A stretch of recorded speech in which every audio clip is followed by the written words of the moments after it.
Tom Clark's 6M podcast is a Boink Studios production. And now, on with the show.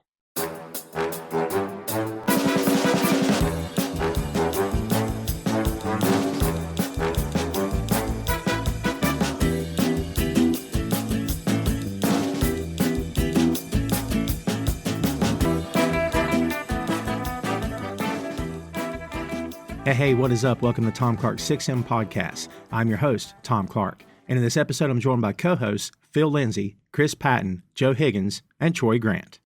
We kicked off a recent episode of the 6M by asking the question, what constitutes a Christmas movie?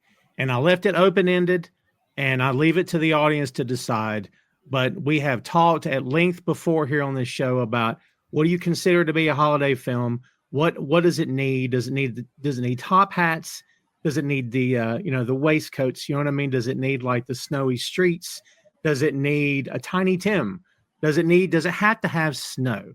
Does it have to have ridiculous only things that only happen like in rom-com movies? And yes, we're talking about Hallmark. You know, what does it really need? Does it need Christmas past, present, and future? I mean, it needs a tree, but ultimately it needs to save Christmas, right? That's what I've come to. Christmas movies should be about saving Christmas because most of the time, Christmas movie plots are as follows. Oh no, Christmas is ruined. Oh no, wait. That's it. That's the entire plot basically of every Christmas movie. So today we're talking about, and yes, this is the Christmas episode of the 6M. This is Die Hard. And as recently as yesterday, I'm on social media and I see a chat. Is Die Hard a Christmas movie? Here's the answer. Yes. If it wasn't, we wouldn't be here doing this right now. Okay, that's number one. Number two, you know what else is a Christmas movie? Whatever you say it is. You know why? Because it doesn't matter. Because whatever makes you happy in your family, amongst your friends, in your home, whatever that looks like, if you watch a certain movie every Christmas, it's a Christmas movie. If that's what it is to you, don't get too wrapped up in what everybody else thinks. Because as we know, that's a path to absolutely nowhere.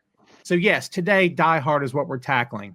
And before we get into the film, and yes, this is a watch-along, kids. We hope you brought some popcorn and you're going to kick your feet up and enjoy this with us as we watch along. But first, let's do this. Die Hard is a 1988 American action film directed by John McTiernan and written by Jeb Stewart and Stephen E. D'Souza, based on the 1979 novel Nothing Lasts Forever by Roderick Thorpe. It stars Bruce Willis, Alan Rickman, Alexander Goodenough, Bonnie Bedelia, with Reginald VelJohnson, William Atherton, Paul Gleason, and Hart Bochner in supporting roles. Die Hard follows New York City police detective John McClane, who is caught up in a terrorist takeover of a Los Angeles skyscraper while visiting his estranged wife. This was released July 12th, 1988 at Avco Theater and July 15th, 1988 nationwide. Total running time, 132 minutes. The budget for this film was around 25 to 35 million. The total box office is around $141.5 million. And that is your lowdown for Die Hard, a Christmas movie. We're going to title it today. I don't care. Troy, why is Die Hard a Christmas movie? Because I say it is. That's enough. Well done. I mean, it's got everything, right, guys? I mean, it's basically it takes place at Christmas time. It's about a family reconnecting, right? It's about good guys winning, like the spirit of Christmas amongst all the blood and dead bodies. But Phil, why is it a Christmas movie? Because of all that?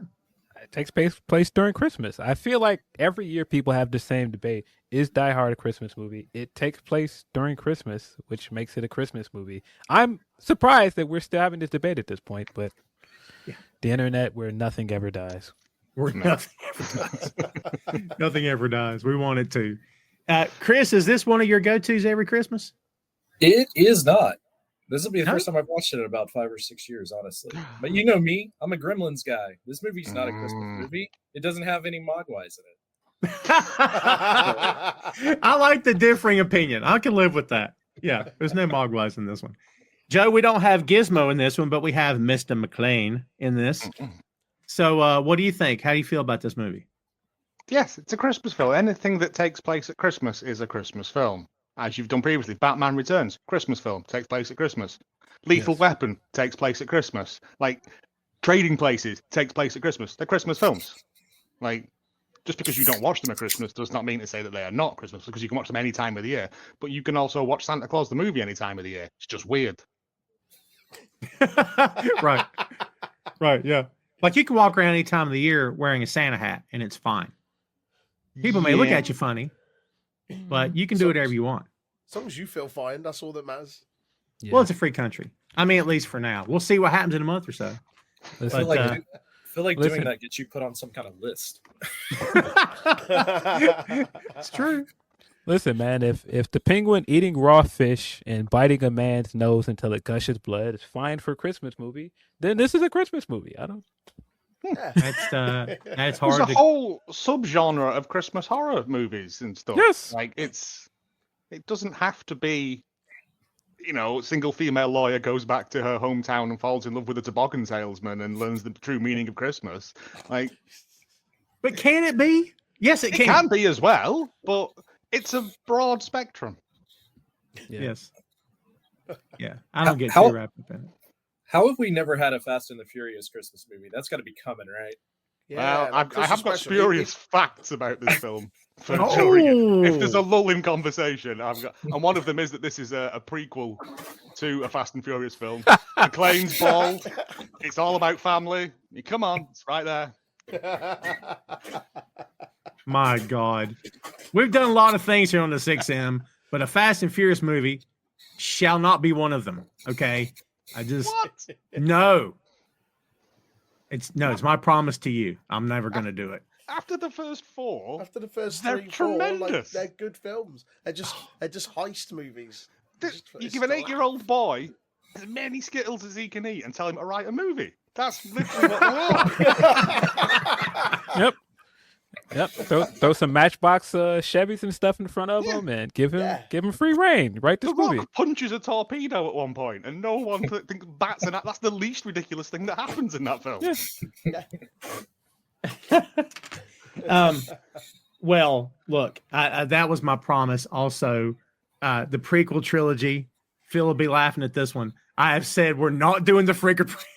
We've done the original trilogy and the Disney sequels, but that prequel trilogy, I'm fighting to my last breath to not have to do this thing. This is how you know that we are old, because we are now at a point where there are people that defend the prequel trilogy more than they defend the sequel trilogy. We have come all the way around. Hayden Christensen has been totally redeemed. It's over, man. It's over. We're on the other side of the wall, man. It's over. Through the looking glass. This is the argument I had with it, though. As a man of a certain age, I had to wait so long for any new Star Wars. You know what I mean? Mm-hmm. And yeah, the prequel ones are not great, but it was new and it was in the Star Wars universe, and it was brilliant. Now there's loads of it, and I can't keep up with it all. But I'm always grateful for more Star Wars stuff. Like, you just don't appreciate what you've got. Star Wars fans are the worst people. Oh, They hate their own product. yeah. Have you met wrestling fans? I don't know. Yeah, all right. I'm Doctor Who fan, and basically And any comic book fan. fans. Yeah, it's the same. It's all the same. I'll just thing. burn these Star Wars tattoos off now. Yes. Shall I? We went to see episode 1 in the theater. It was me and my wife and my sister. So did I. And when we waited for the the first time in years, because I saw the original trilogy in the theater, right? So the big screen, we're waiting, and then when bam, the logo popped up, people in the crowd were clapping, and I had goosebumps. I'm like, yeah, come on! And the end of the movie came, and we get to leave, and I'm like, yeah, you ready to go? Come on, who doesn't want Let's 2 just- hours of let's trade just leave. negotiations? Come on, Yeah. come on. That's what kids want, isn't it? I was deflated. To be honest. GCSE politics. Yeah, To be honest. they got better. They got better. Not Monty Python for a second. She turned me into a newt. I We got got better. better. We had to get on the other side of this, and then we got some actual stuff that happened in the second movie, some romance stuff, and Hey, I listen, really there's- like the Disney one. There's 2 scenes from the Phantom Menace that save it, and that is the pod race scene and the Duel of the Fates, and that is it. Duel of Fates is one of the greatest things that has ever happened in Star Wars fandom. But we don't have to talk about a lot of stuff that got us there. That's all right. If Darth Maul had just kicked him instead of doing backflips and slapping his Yeah. lightsaber on the floor, for 20 minutes, son. Like, Joe, are you Six are suggesting? notoriously showboats, but Joe, are you suggesting that we don't need flips? We don't need all that crap. Just do the other. Not when a man's dangling in a big hole. Like, you've already won. Like, why are you showboating? Yeah. Because he's a Sith. That's okay. Listen, man. They're notoriously dramatic. Yeah, people. Yeah. Dramatic people. Or the Amdram. Well, before we actually do what we're going to do, see, this is what, look, anyone that's ever podcasted with me, if they're not like us, it probably has never come back or wouldn't come back because we're like, God, this dude never got to the point. Like, we never, right? Because we all just enjoy talking about stuff, and it is what it is. I want to get into a little bit of trivia here. The first Christmas episode of this little podcast was in 2020, the year we started. It was me and Troy. We did the Christmas vacation watch along. Yes, we So did. that was quite fun. 2021, we did Home Alone. 2022, we did the Guardians of the Galaxy holiday special, followed by Trading Places, which we consider to be the official Christmas. And then in 2023, we did Gremlins. It was me and Chris that did Gremlins. And then for this year, it's this one right here. But to be fair, Phil and I have already done Batman Returns and Scrooge back to back. So we kind of consider December to be the Christmas month. We've also done Iron Man 3 that is in the Yep. in there. Also a Christmas movie. Yep. Also the best Iron Man movie. I will accept no argument. Fantastic.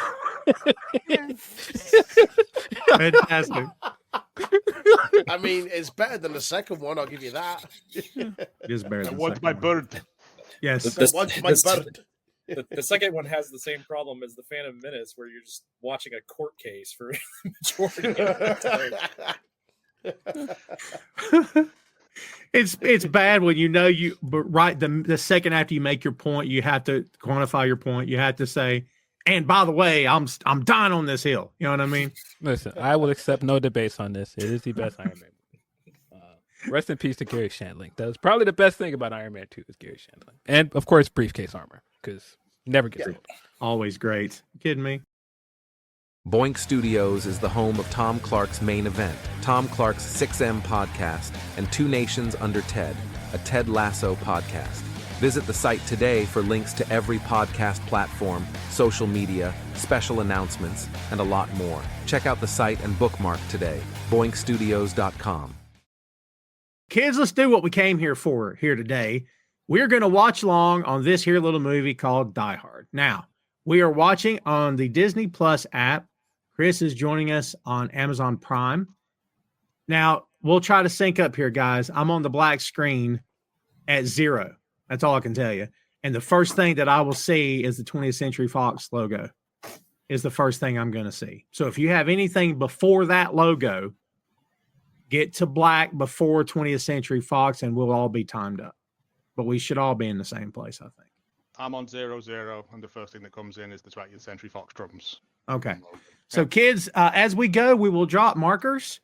And, guys, of course, you feel free to move around, do what you want to do. But, yeah, everybody's the cool thing about the watch along, not a lot of homework. That I enjoy that.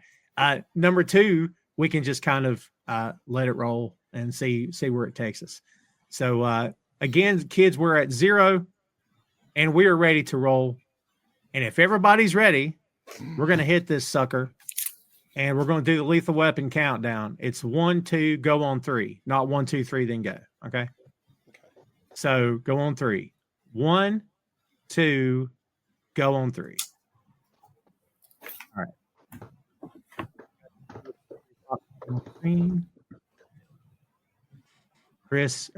Troy has the closing credits. He's already done. Well Couldn't done. help Great myself. film. Great film. I hope, yeah, really enjoyed that.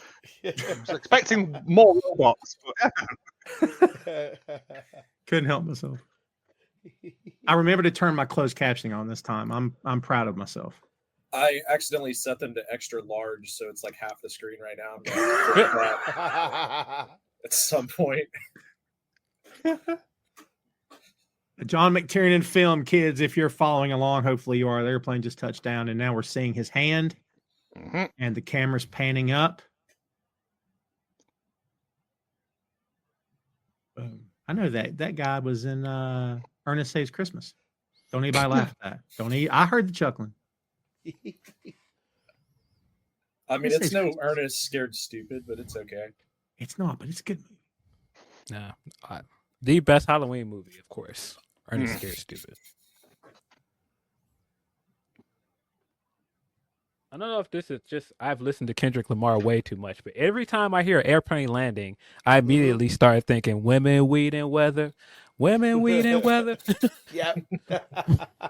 You know what I think? Back in the USSR. I can't help it. By the way, that little story he gets told about taking your socks and shoes off, you guys have been in the air before. Have you ever tried that for a jet lag thing, or is that just crap? No, I don't know. I rarely get on a plane because I'm terrified of them. So Oh, really? Wow. yeah, I stopped flying years ago. I'm scared of heights. If I have Dramamine in my system, I'm good because I get motion sickness too. But otherwise, I'm a basket case.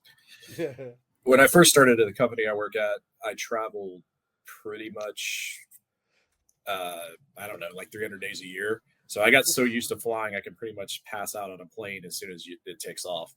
But I did try this just because of this movie, and I don't think it makes any effect. I'm going to say it's a... No, if you're taking your shoes and socks off on a plane and walking about, I'm having words with you. Yeah. I think he's saying you're supposed to do it when you get back to your hotel room. Oh, Right. well, Wow. I would assume that, but taking your socks off in a hotel room, that's even worse somehow. I mean, you're already having to go through, well, when I was traveling, you had to go through the airport with your shoes off anyway, so everyone's already out here free flowing with their flip-flops Free and footing. such. Free footing. At the Atlanta airport, they have this new thing that just scans through your shoes now, so you don't have to do that anymore. Wow. I had to do the standing in the thing that photographs you through your clothes in the nude because I forgot to take an empty sweet wrapper out of my pocket. That was full of explosives, apparently. Yeah. I had one key in my pocket when we got to Chicago. One key in my pocket, and I kept setting off. And I'm like, "What is going on?" And then they did the thing, and they said, "What's that?" And I'm like, "Oh crap, sorry." Like I completely forgot it was there.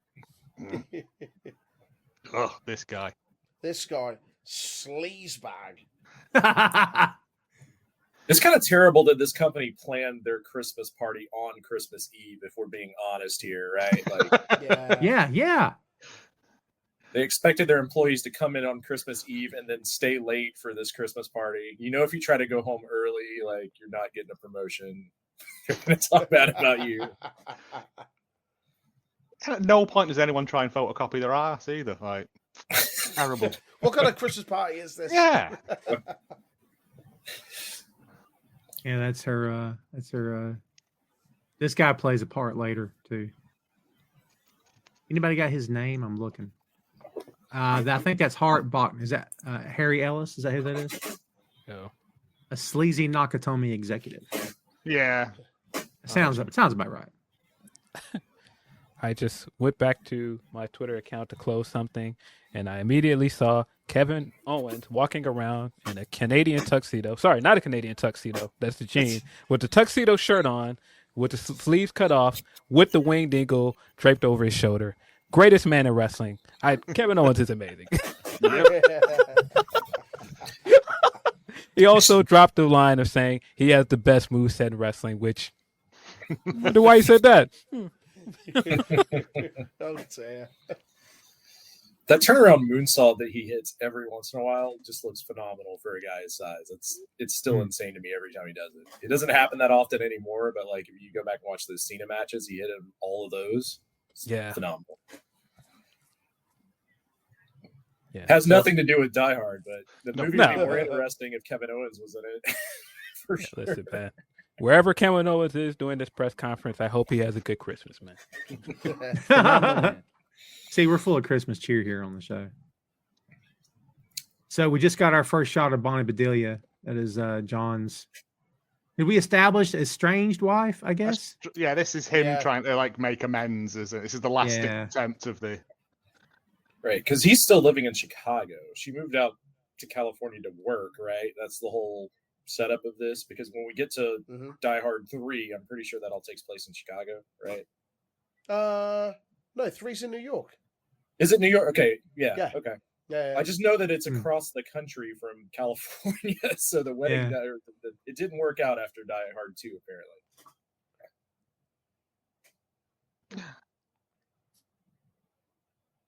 Getting our first look at Argyle. This is Devereaux White as Argyle.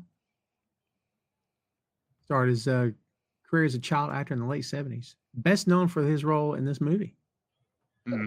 He's great in this movie, too. By the way, Nakatomi Plaza is the headquarters of 20th Century Studios. So the studio could use one of its own buildings. It didn't have to hold back on stunts and action sequences. No budget. It was just like, well, it's ours. We own it. We don't have to pay to hire out a block. Yeah, we don't care. Toss a guy off the top. It'll be fine.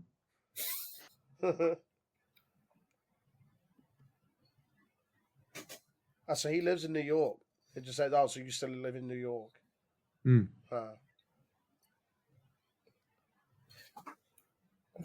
And, you know, this, I think the answer is yes. This was his breakout, right? There was nothing before Die Hard, I don't think. It was Moonlighting. And I mean, that, yeah. But this in terms of films, as an action hero, yeah.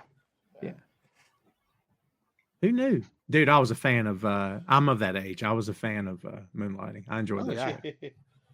So, yeah. That whole exchange at that time period is people like, oh, this is a cab driver. Now this is a Uber driver that you cannot get to stop talking, man. Like, listen, just get me to my destination. It's cool, man. Like, I was just thinking the same thing because I always sit up front when I get an Uber. So it's kind of a similar. I'm having a similar John McClane moment right now. we shared, Phil, that night. We shared an Uber from the theater to the restaurant.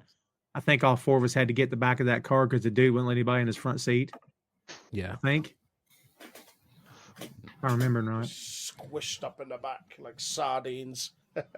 Yeah, catching an Uber in Atlanta is always interesting because you may only be able to sit in their front seat depending on the time of day you're trying to catch. You're trying to catch something at 2 a.m. Little fun bit about Steven D'Souza.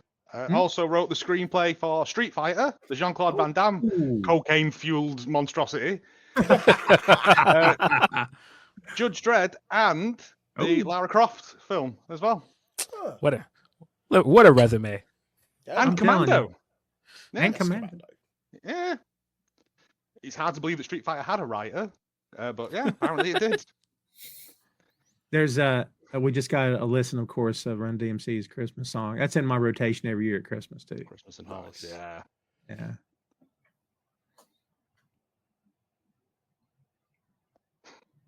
Bruce with that, you know, that look, like he has those Eastwood eyebrows. They're kind of, you know what I mean, like very expression. Not Eastwood. Who am I thinking of? James Dean, like that very expression look. That's probably the only time he's ever been compared to James Dean. Well, he just got that, you know, where he's squinting and stuff, and his eyebrows are kind of.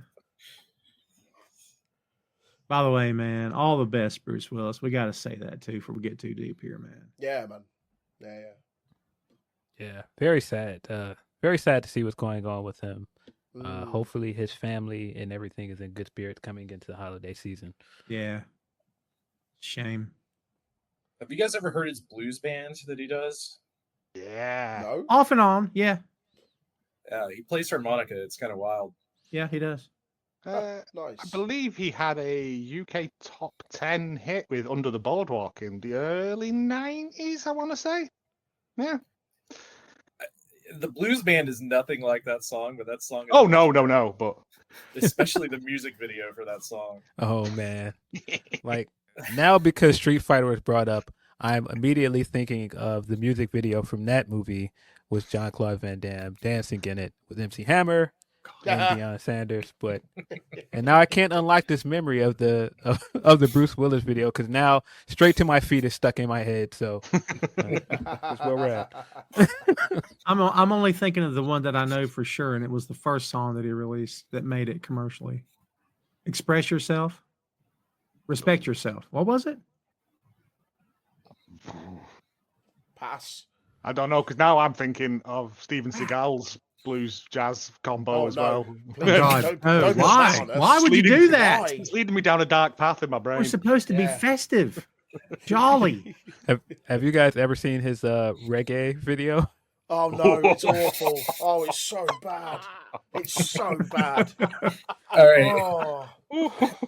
Oh man. If we do hit a time marker at some point, I'm gonna have to look that up because I have not Respect seen your that. Steven Seagal reggae music is out there somewhere, guys. The Bruce Willis song was "Respect Yourself." See, I remember. Okay. We've got the symphony up top. McClane is on the party floor looking around, sizing the place up. We noted that he noted the security cams. This guy's a cop, so he's aware of his surroundings. That'll come into play throughout the film. He just put the drink on the platter and he's still looking around. So there's your time marker, kids.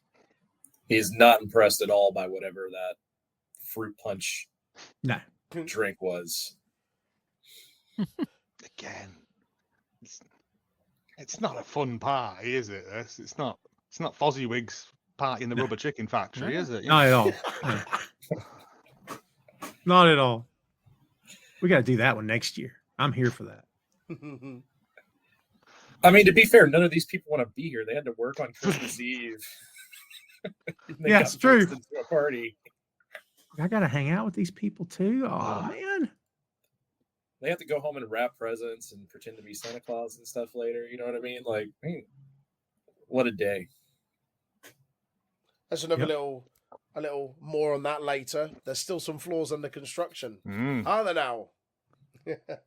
Yeah, there you go. Yeah. Did any of you guys ever play the NES Die Hard game? It has I had Die Hard Trilogy and Die Hard Vendetta.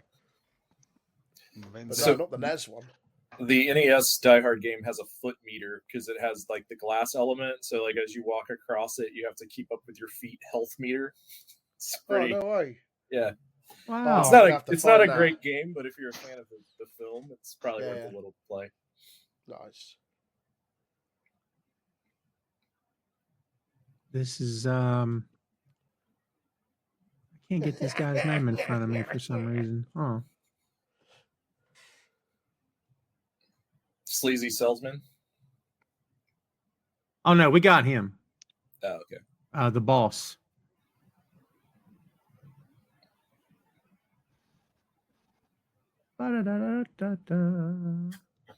James Shigeta as Takagi. Shingo Takagi? Shingo Takagi.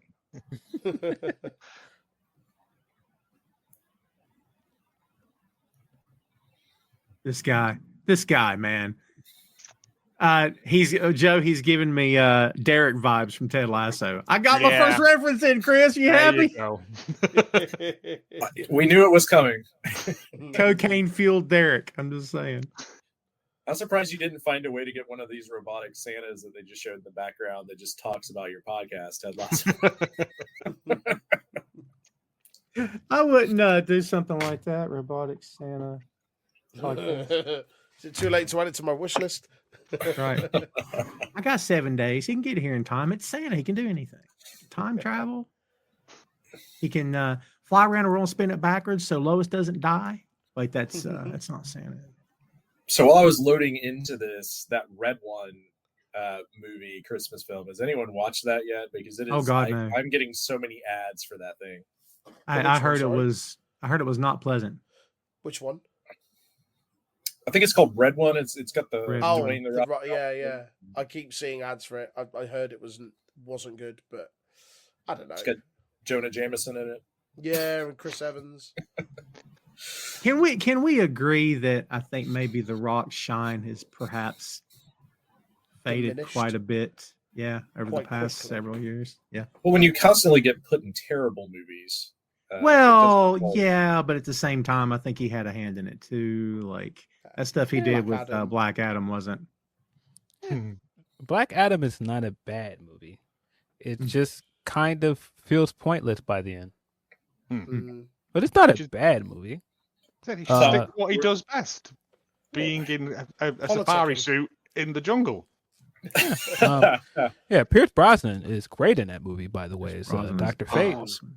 I almost wish we got a prequel with just Dr. Fate after that movie. I never saw it. my love for comic movies had waned by then because they pumped out so many that I was like, I just can't do it.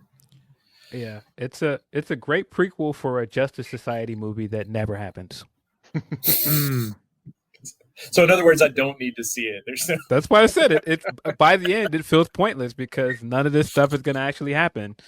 So hey, great, but it's not a bad movie. Just a little bit too late. Yeah. Have you watched The Franchise? It's Amanda Iannucci thing about it's a series. It's a fictional Marvel style universe thing where they're just churning these films out. I have not. No, I know what you're talking about. It's pretty good. Richard E. Grant's in it as a sweary Britishman, as per the the rules. But it has that thing of everyone's just tired of these films now because we've churned out 5-6 of them a year. Well, yeah, I mean, years ago I called that it was going to go the way of the Western to some extent because if you remember the rise of like the 60s and 70s Westerns and how many of those they pumped out, it's kind of the same thing. I'm still here for him. I'm sorry, I'm not here for every one of them, but I love it. I hope it never completely Still dies get out. excited. Yeah, because we, for most of my lifetime, we had zero. So like, we had that Superman movie that we had to be happy with for about 12 years until Batman 89 came along. 11 years, whatever the number is. And then a whole bunch of nothing, and then some finally Marvel. But like, yeah. How dare you? We had a Captain America with the big rubber wings on his helmet. That was good. The rubber ears. Did you know the ears and the mask are rubber too? Hang on, didn't you that were over his actual ears. How Did dare you have a Punisher with Dolph Lundgren in as well? There's a few Punishers, yeah. Dolph Lundgren naked in the sewer as Punisher. That's all I can tell you. It's bad. Like it's classic bad. It's cult bad, but it's bad. We had the Tom and Fantastic Four as well. Yep. Oh God. With the German Doctor Doom, I think. It's purely written as a tax write-off. Yeah, sure. It's fine. By the way, kids, to remind everybody where we are, the bad guys have infiltrated Nakatomi Plaza. We are now seeing Alexander Goodenough, who was like a ballet dancer. It's just a majestic head of hair. I know, right? Gorgeous. He's kind of got the Stone Cold thing going though, and it was stunning Steve Austin, where it's like stunning Steve Austin. Yeah. He just shot Robert Goulet. Just before his Cajun Christmas. Alexander Goodenough was also. By the way, the great Alan Rickman. Oh, gone way too soon. Rest in peace, Alan Rickman. What an actor. Man. Fantastic. Tremendous. Absolutely tremendous. Because a spoon is dull, you idiot, it would hurt more. Yeah. There are several Alan Rickman lines that I think about all the time. Your father was a swine. I think about that all the time.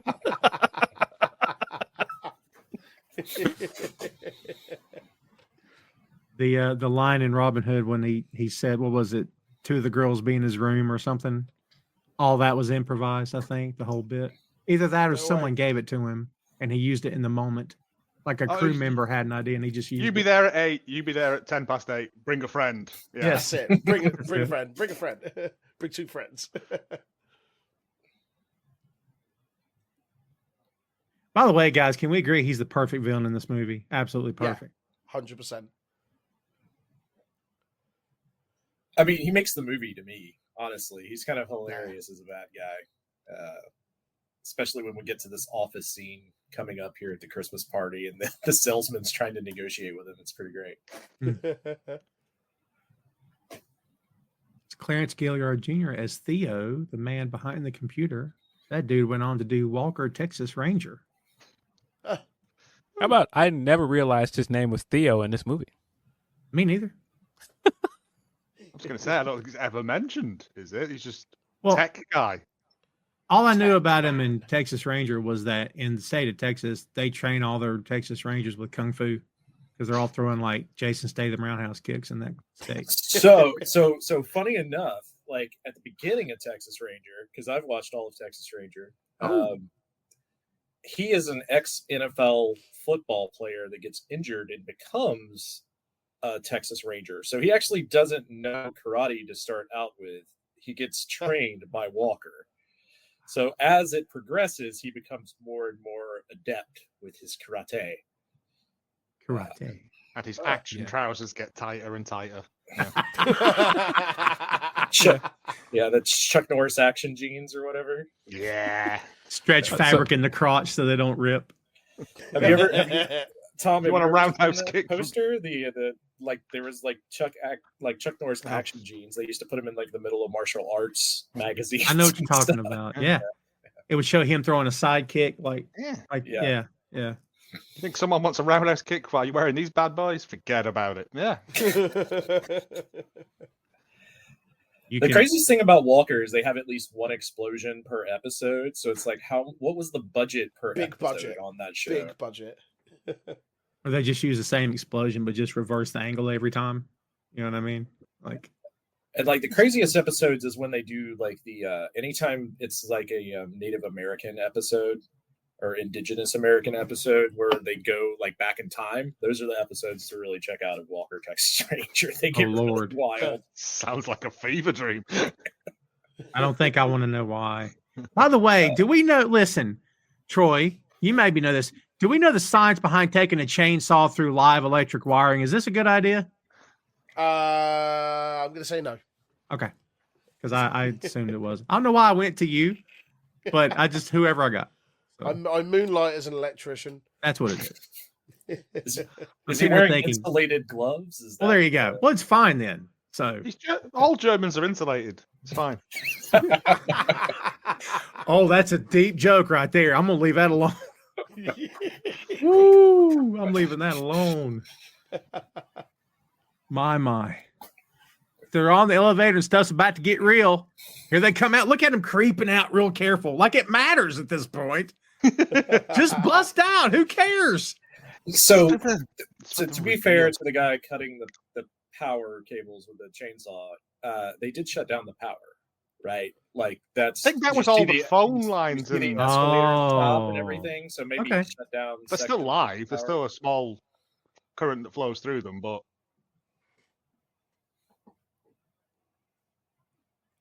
All right. Well, I don't need to justify it. Insulated gloves, I guess, was the better answer. No, I should have threw it to you. Chris had the knowledge. Oh, we got our first topless scene. First and only of the movie. Boy. Gratuitous Christmas breast for you kids out there. There you go. It's also literally the only people having fun at this Christmas party. Yeah. I love that each of us have a different thing happening. Chris is still hung up on, they're making him do this on Christmas Eve. I love that. It never even occurred to me, but you're right. Yeah. Gratuitous Christmas breast sounds like an Elvira Christmas album.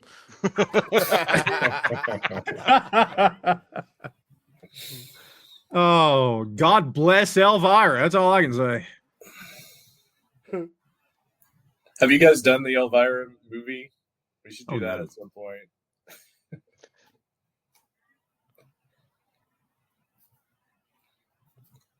So McClane, because he knows what's up, is in an unfinished part of the building. And we should mention he has no socks and shoes on because he tried that jet lag routine on the carpet. It's that guy on the plane's fault for this. Yeah. That's why he's got Brooke up feet by the end of the film. Yeah. He was weirdly having a wash in Holly's bathroom, like full kitted out bathroom that's in her office. Yeah. Because the 80s. Sure. We'll go with that. Yeah. How much money is she making? I mean, she's pretty high up in this company, right? So, like, no surprise that she left New York with your cop salary to go work at this job. I want to hang out with sleazy cocaine Dennis, and Yes. Is there just no room on the the LAPD for McClane? It's that. And Hans Gruber, by the way, we never said Rickman's character. This is Hans Gruber reading from a book. He just closed it. Where is Mr. Takagi? There's your marker, kids. Hans. You see Takagi? Takagi's like, come on, let's go. Like, he's ready to go up there. Do you want some? Yeah, that bit from Wayne's World 2. Okay, but we must continue we'll continue dubbed rather than subtitled.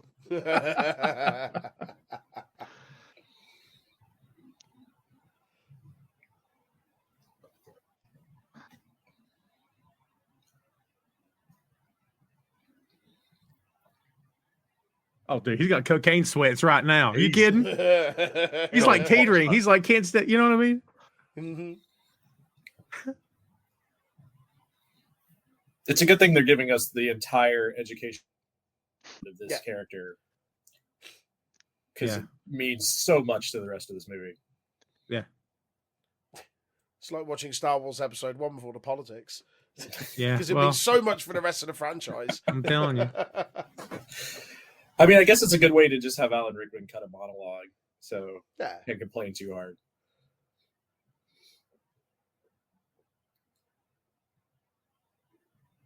How you like those old IBM computers sitting around? That's pretty cool. Oh, with the big fat backs. Yeah. Hey, when I was in high school, we had the black screen. That's all I'm saying. It took a little bit before we got there. With DOS, and you had those like actual floppy disks that were actually floppy. Actual floppy disks. Yeah, the the big ones. 3.5-inch ones. Yeah. Yeah. What a time. Before they took the floppy that was this big and shrunk them to a hard case. The hard one. Yeah, we had that. In fact. Coolest thing I'd ever seen. Didn't know what it was doing, but you know. One of these. There you go. Yeah. Ah, yeah. Wow. There's that horrible thing that I read. Someone just said, "Why have you 3D printed a save icon?" And I'm like, "Oh God, may as well just be dust at this point, isn't it?" Oh, that's great. I recently read a very interesting, like kind of bio about Roller Coaster Tycoon, and that being all programmed in assembly on one of these old computers for memory reasons, basically. But that's a very complex language to write that kind of game in. So if you're into Roller Coaster Tycoon, I recommend you checking that stuff out. It's basically that language is so like just to make a computer say like "Hello World," it's like 40 lines of code. Wow. So when you think about that in the scope of like Roller Coaster Tycoon, it's kind of wild. Yeah. I had a friend at the time who was really into that in high school, and he gave me a notebook sheet of paper that many lines of commands that you could enter in, and once you were done, it made a screensaver on the screen, and it was just like it looked like asteroids or something, but it took like all those lines to make it happen. It's crazy. But I'm like, hey y'all, watch what I'm gonna do. It'll take about 30 minutes. Hold on. 30 minutes. Yeah.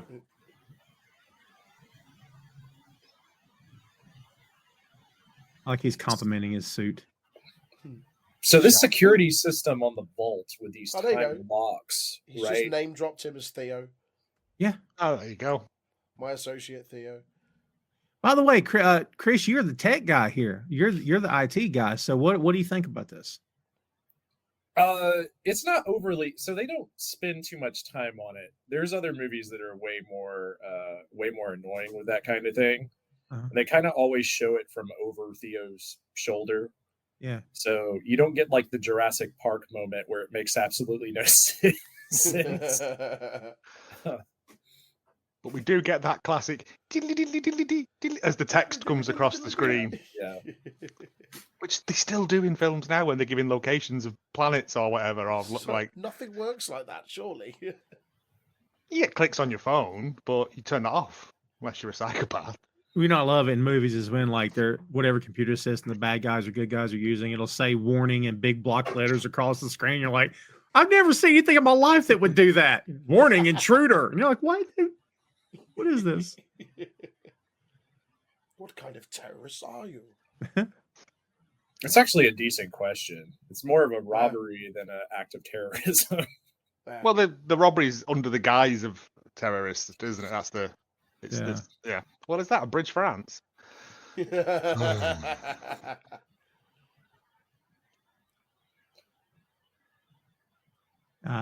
John's on the floor, going around the corner of the table, trying to see into the meeting room, and things are about to go very bad for the gentleman that is being questioned. Yeah.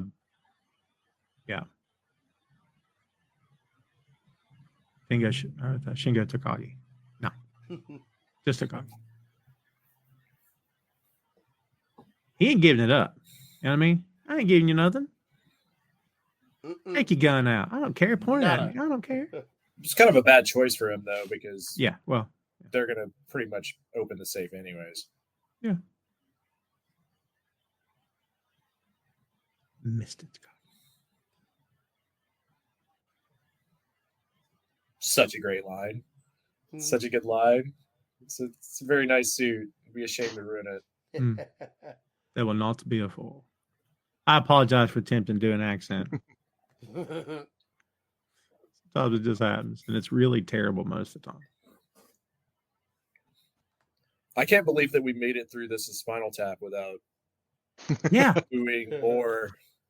Yeah, we were quoting the movie, and I'm like, I'm not even good at it. Oh, snap. Whoa. Boy, That was vicious, man.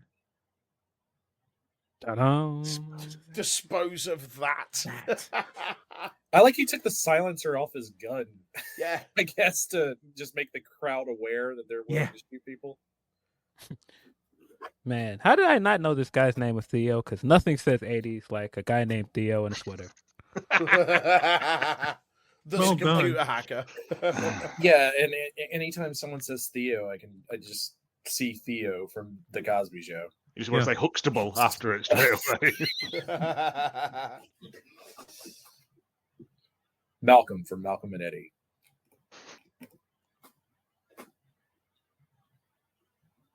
Listen, when Gruber says you can break the code, the answer is yeah. Yep. Because like definitely. if you can't, you better figure it out. Yeah. Do you see what happened to that guy then? Yeah.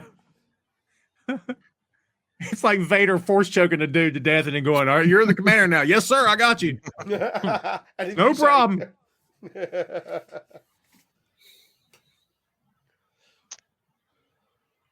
Argyle.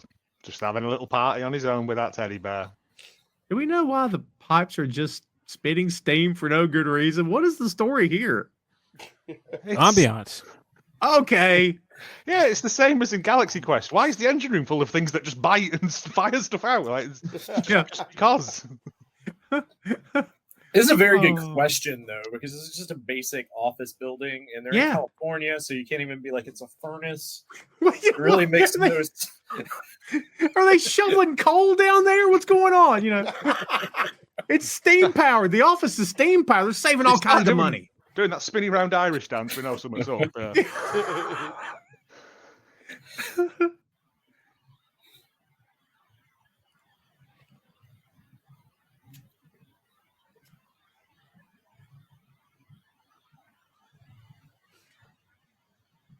That's for sure. Man, that Nakatomi symbol looks like something out of Star Trek. I could see that, yeah, for sure.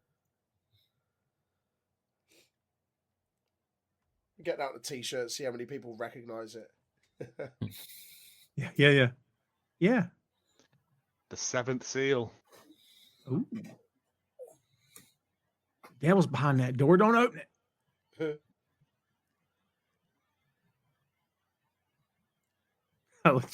John talking to himself is great. Little block of time where we didn't see him there. Like, pull the fire alarm. Yep.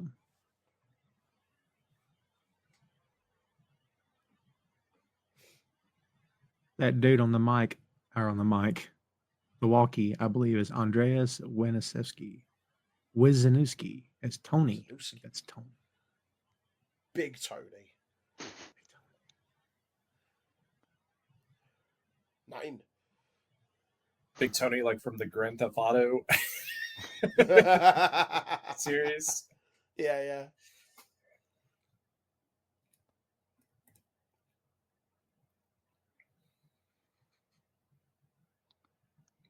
We will say that this crew is very smart and well prepared, because as soon as this alarm goes off, he's like, call the police, tell them the guard's name, give them the security code, the building name, and cancel the alarm. Mm-hmm. The trucks are not coming, and John's not happy. There's your update. John is fuming. Yeah. Here he I comes. think this, It's the dancing man. This is John's first kill, isn't it? First kill of the movie. He's got some Chuck Norris action trousers on this lad, hasn't he? I'm saying. Tied across the batty, isn't it? He's ready to throw some kicks, man. He looks like he's about to go to a yoga class. Like, to be honest. He's very flexible. All right, man. Look, he cut all the lights on to get the mood correct in there. You know, namaste.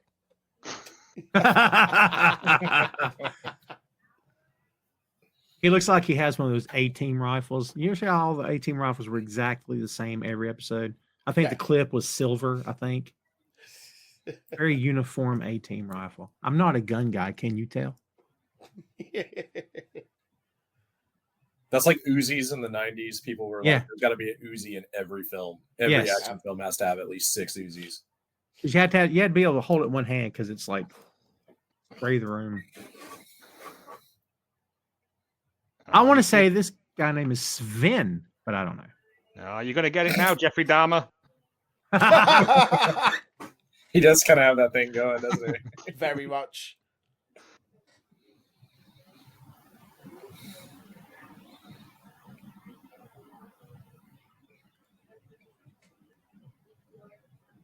Not really. I mean, he's a policeman out of jurisdiction during a terrorist situation. I don't think the rules apply. Pretty much just got carte blanche. Also, this takes place in LA. During this time period, the police weren't really known for their politeness. Yeah.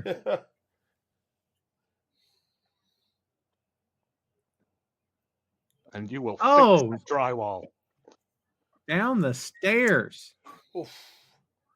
Yeah, you know what sucks if you were the construction team that was getting paid to work on this building? By the end of it, you don't have a job anymore. Like, if you're not careful, we'll get into that clerk's discussion about the contractors hired to work on the Death Star and how they had nothing to do with what happened. It's like a full circle, though, because Alan Rickman's in Dogma, right? So, well done. Well done. Yep. Yeah.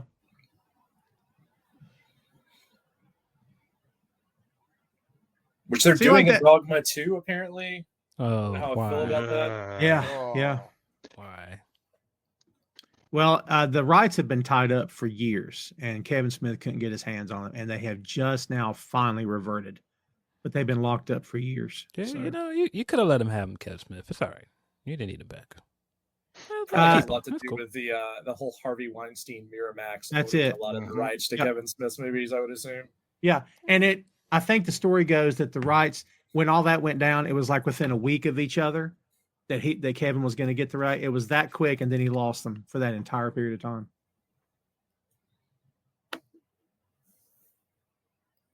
I know after all that went down, he donated all of his royalties from those Miramax films, which I thought was pretty cool. Yeah. Shoes don't 9 fit. million terrorists in the world, and I've got to pick one with feet smaller than my sister. We're going to talk about some camel toe happening in this guy in his yoga pants. It's over 9,000. Oh, moose knuckle. Sorry. It's just a male appropriate. That's it, moose knuckle. So in that NES game, there is sections of this too where you have to take the stairs sometimes and take the elevators sometimes between floors. Okay. So they actually do kind of stick to the film a little bit. I'm going to have to hunt this game down now.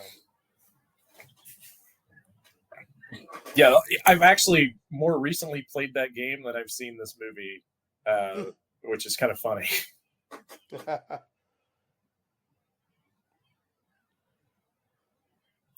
There's like 200 employees in here, and then they show the buffet spread that they have, and then again, it's like, that's terrible.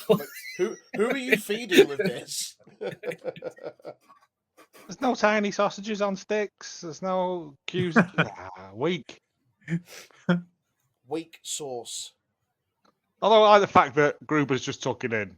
Like, this company does seem like the kind of company that makes the employees bring the dishes. Like, oh, it's a potluck. Yeah, like a potluck. Yeah. And he wrote on the shirt, "Now I have a machine gun." Someone at work had that as a Christmas jumper this year and wore it. Oh, shut up. Yeah. Great.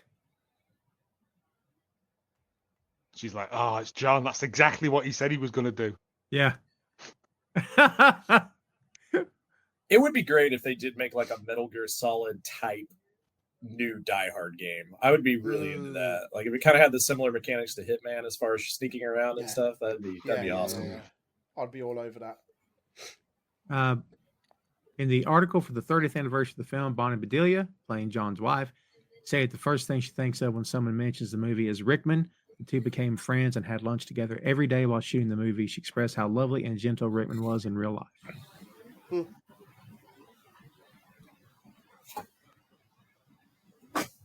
Oh, Fabio, phone call. I like how he's writing down names on his arm. That's really awesome. Track of these guys. Also, as well, heavily parodied. Well, exactly parodied in the Brooklyn Nine-Nine episode.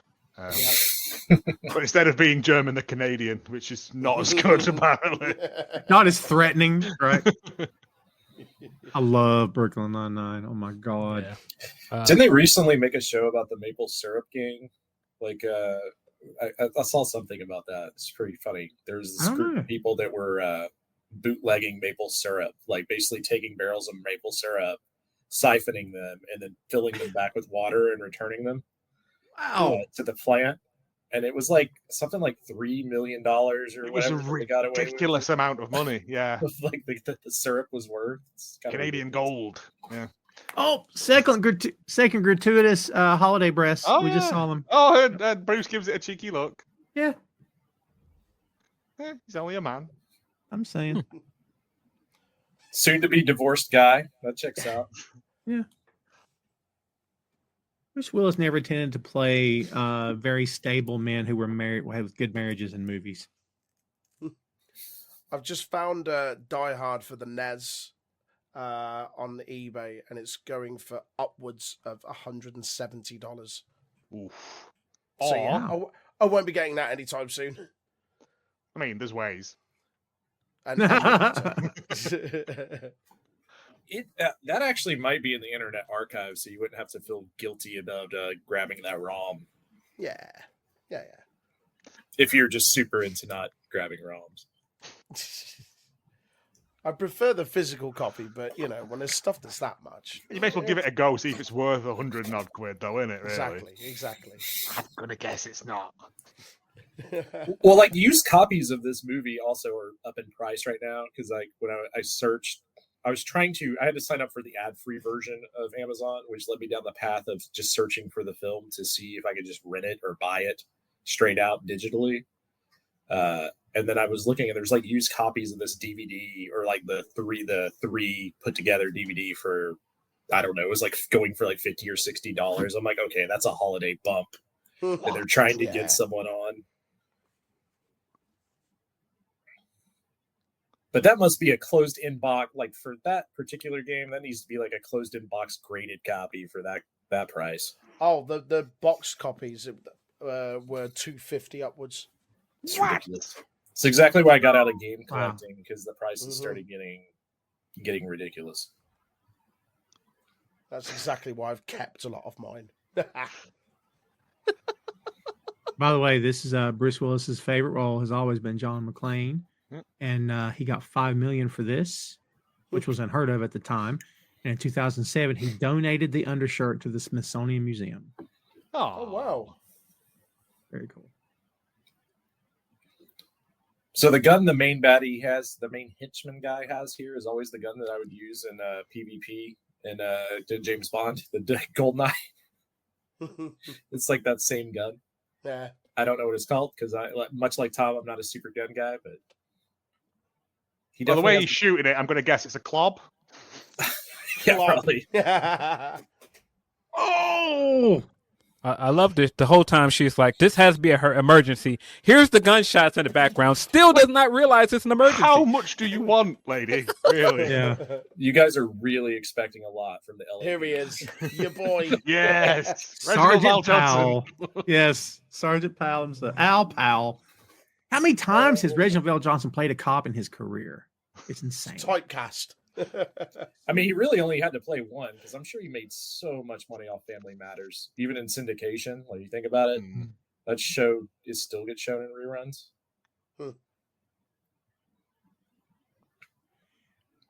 You know how you have those weird moments of, I think I recall something, but I'm not sure. Wasn't there something he did as sort of a wink and a nod to this character in something else, or am I not remembering correctly? Phil, didn't we talk about him doing something that was like a wink and a nod to this and something else. I can't remember what it was now. I don't remember, but of course, him and Family Matters, and people have for a long time have been saying that Family Matters exists in the same universe as Die Hard. He Right. just moved to Chicago and had a family. Right. I've heard that. I've read that. Which is absolutely absurd. Because this guy in this movie, there's no way I believe that he wouldn't have shot Urkel immediately. And then planted evidence on him. And planted evidence on. Did you say planted evidence on him? Oh my God! Yeah, that's what cops do. What cops do? What are we talking about? Oh man, Wasp are coming for him now. He's furious. Wasp. Striper. I've got others. Hair metal bands. Saxon. Striper was a good one. That's a good reference. Good Warrant. Warrant. God. Great White. Right? Yeah. Rat with 2 T's. Yeah. Yeah, rat with 2 T's. But why do we say that? Because there was a rat with 1 T? Is that what we mean? When I was in high school, my friend's band, Lace Labor, played they opened for Rat. Wow. And Rat brought out like 10 people to the show, and you used to have to sell tickets to play at the Masquerade here in Atlanta, and that they had sold like 60 tickets, but Rat would not let them like go backstage or be anywhere near them. It was like this whole ordeal, and we're talking about there was only 2 original members of Rat at that point. So after they got done playing, they just like them and all of their fans just left. They were on stage. They're like, these guys are assholes. Let's just leave. So so like it was just Rat with like 10 people playing. Chris, hold on, Chris. Rat with 2 T's? Yeah. Okay. You know, no one appreciated my joke. Thanks for leaving me hanging. God, that was good. What is it? What is it? Round and round? Isn't that round and round. The only thing I could think of. There's another one. I don't remember the name of it. It did more than just one song. I'm just trying to be cheeky. I had that first album. I had it on cassette. Played the crap out of it. You said Striper earlier. Striper's such a weird band because like the guitarist in that band is absolutely incredible, but then they have songs like "To Hell with the Devil." Yeah.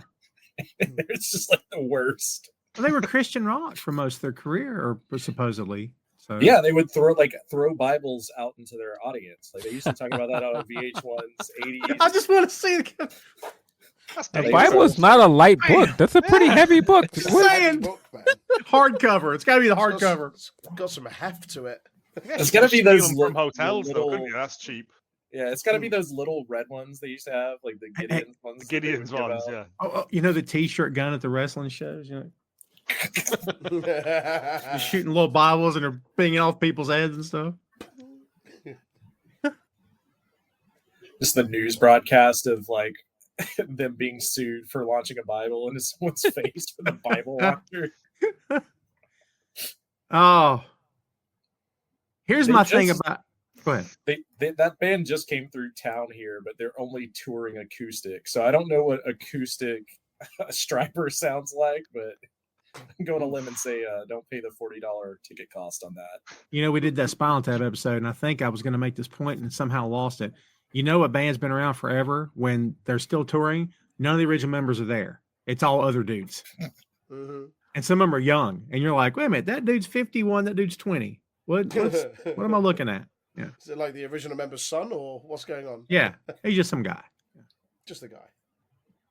Oh, John, this is a daft idea. What are you doing? Yeah, it's a terrible idea. Yeah. I have a thing about heights. If I haven't never shared it, oh, see that? I can't even look at that, and I'm in no danger. That's not nice to look at, though. I'm in no danger, and I can't look at that. I'm not kidding. I've been made fun of for that relentlessly, and I'm like, it's TV. What is wrong with you? And I'm like, I can't look at it. Oh. My wife can't do anything that's like a very confined space. Anytime someone's like stuck in a confined space, she's like, I can't watch this. Oh wow. Good. It's not just me. Your background coming up now, isn't it, Tom? Yep. Hold on. There he is. Dinner. Have you seen that in an ornament to put on your tree? They're fantastic. Yeah, the little box with the foil in. Yeah. I just Great immediately line. think of Breakfast Club where he's telling the joke and falls through the ceiling. Best line of the movie that we just heard, maybe. Mhm. Yeah. I know what a TV dinner feels like.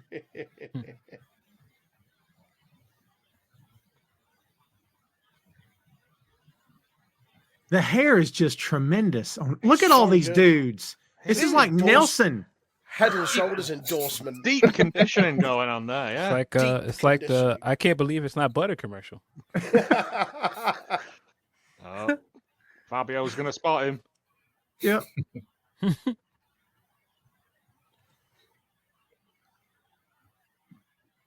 You from Sweden? Yeah, sure from Sweden. But you're wearing lederhosen. Jürgen. Why from you the wearing Jürgen lederhosen? Sports. Yeah. Love trading places. Love it. So good.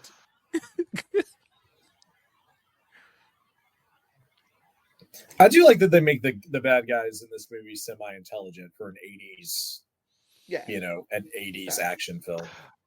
Well, it was Normally the, they're just lumbering brutes, aren't they? it's the first kind of one where, like, the hero is vulnerable. Because you Yeah. had like Commando and stuff like that, where he was just an unstoppable killing machine. Yeah. This guy's Whereas- heavily outnumbered. Yeah, and he's got no shoes on. Yeah, that's the main point. Is there's no shoes. So If he they're was in a not pair just of gonna Doc- they're not just gonna run at him while he mows them down with. yeah, Yeah. if he was in a pair of Doc Martens, I think this film would have been over about 10 minutes ago. But- Fair point. Yeah, whenever they do the Rambo movies and stuff, it's like one man against an army. I'm like, have you seen the one man? Look at him. Like, he's doing pretty good. First Rambo film, he only kills like 7 people. Rambo Yeah, 2, but- he goes ham. makes up for that later on, though. doesn't Oh he? yeah, half the country, The juxtaposition between the first Rambo film and the rest of the franchise is insane. Yeah. Yeah. Like, first one's dealing Absolutely. with post-traumatic guilt, and then he just goes, let's just kill everyone. Yeah, it'd be fine. now I can only think of that monologue in my head at the end where he's like, "They blew off Johnny's legs." Oh, It's all right. We heard gunfire and a man saying like all this stuff's happened, and we've just sent one guy. Yeah, Load just of out. pinkies.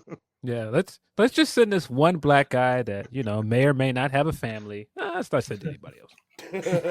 oh, It'll be fine. Well, hasn't he said his wife's pregnant when he got all them Twinkies for her? Exactly. That's why I'm just listen. Harriet's at home, pregnant with Laura. Just send them out there like nothing's happening. To be fair, the rest of the LAPD is busy beating up somebody right now. Yeah. I always thought this guy looks like Huey Lewis. I got 80s references aplenty today. Look at him. Huey, where's the rest of the news? It looks like if Huey Lewis and Frasier had a child. I will never look at Huey the same, by the way, without thinking about that "We Are the World" clip of Michael Jackson like stopping in his tracks when he starts singing. Like, whoa, whoa, wait a minute, you guys sure?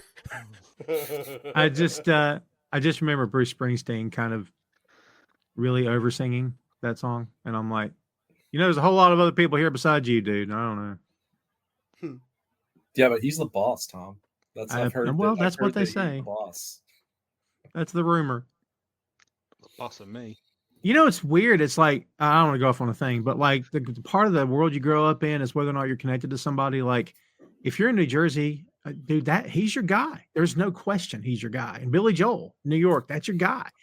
I have no connection to either guy. Like, I respect their work, but I'm like, I could do without it. I mean, he doesn't have to be your guy.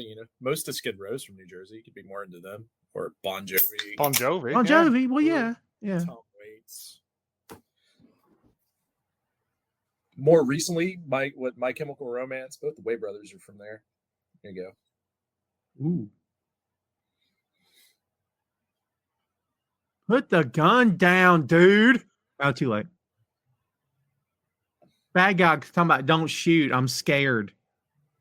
You know what I mean? Look at me scared. Please don't shoot me. I'll be like, shoot him. You need the gun, don't you? Shoot him.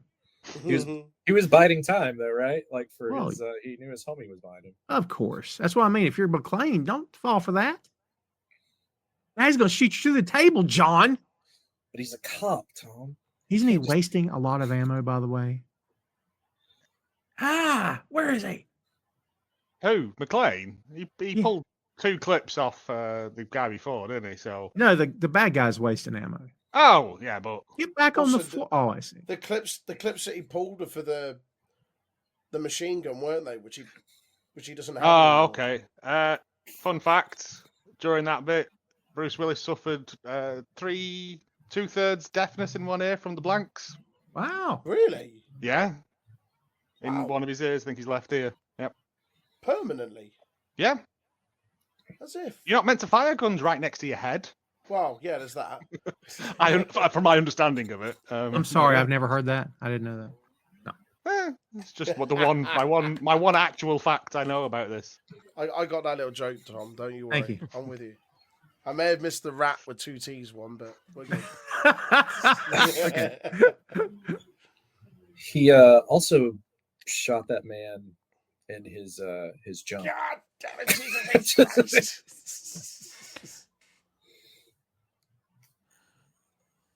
Great scene. What? Another quotable line. Yes. It's the party. I use that gif an awful lot. Mm. He having fun in that car. He don't care. He's jamming out, man. He's fine. I feel like if this movie was made like maybe 10 or 20 years later, that would be Chris Tucker. Yeah, Ooh. 100%. Yeah, you're probably right. Or Chris Rock. Wait, are we in the Blues Brothers now? What's going on? Small has I everything. could definitely see Chris Tucker doing this a la his character, like from Rush Hour. As the Yeah. cop. That'd be hilarious.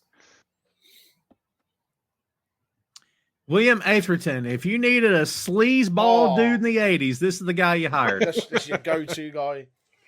Remember seeing him first of all in Ghostbusters? It was just the worst. Shut it down. He still Shut it gets down. yelled at in the street about that, you know. One of the greatest lines from that movie also. Is this Yeah. true, sir? Yes, sir. It is true. This man has no dick. Superb.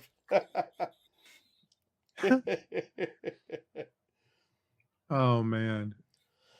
The real question is Ghostbusters a Christmas movie? Ooh, yes, Well, of course. If you want it to be. exactly. No Mogwais, man. Can't be. Hey, I want knew you'd- That's the rule. I watched Watership Down at Christmas, so Why would you make do of that that to one yourself? because I watched it as a kid at Christmas. Fair.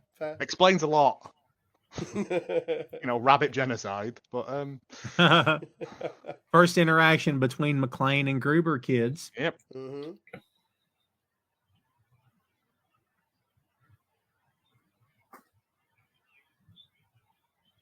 This is very kind of you. Yeah. Why But he did you has come yet to the party. to see him. That'll Yeah. be important later. mm-hmm.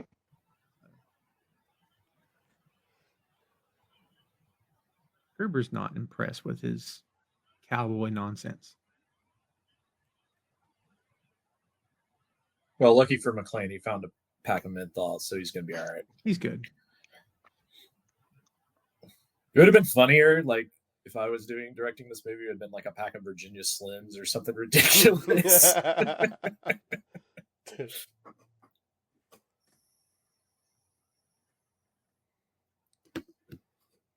That's it. Just light a cigarette while you're running around with a pack of C4. You plonker. Yeah. It requires a detonator. Also, as a cop, are you trained in explosives? Good Trained in call. everything, apparently, if you're John McClane. Well, yeah. Probably did. Our Texas Rangers trained in Kung Fu. I think we figured that out. Barefoot infiltration. Tick. I've explained this. He was. Isn't that a Fallout Boy song? It is not a Texas Rangers thing as much as it is a Walker thing. I know, but you've ruined my fairy tale in my head of there being Kung Fu training in the state of Texas. He smokes peyote and goes back in time and fights skinwalkers. There's your line. There's your line. Yippee-ki-yay, mother effer. Yeah, listen, it's the same logic. Steve, after one or two movies, was walking around with Sam. He's like, "Listen, we've got to teach you how to fight, man. Like this cannot keep happening, man. You have got to learn how to fight." And so, by the time he gives him the shield, like, "Listen, you're ready. You've been you've been in the trenches with me. I've taught you how to fight." You know, I can't wait. I'll get sidetracked. I can't wait for that new Captain America movie. I think it's gonna be fantastic. Yeah, but you got to give Sam Wilson that formula. Because you can drop Steve Rogers off a building and I'm okay with it. You can't drop Sam Wilson off a building. He will die. So like, even if you say that suit's padded, he's dead. Like, that's fine. He's learned through ingenuity. We got the training montage and the Disney Plus show. He's now Captain America by working very hard. It's like Batman. He's rich and he worked very hard, so that's why he's a superhero. It's a montage. Yeah. It's a montage. But Batman don't fly around. He does, but he's in a plane. But then Batman jumps off buildings. All right, fine, Phil. He jumps off buildings. He has a glider. You ruined it. He has that thing that he uses as a grappling hook that would rip a normal man's arm off, but it works.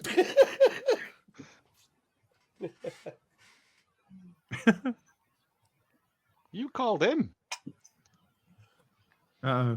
They can hear Al talking.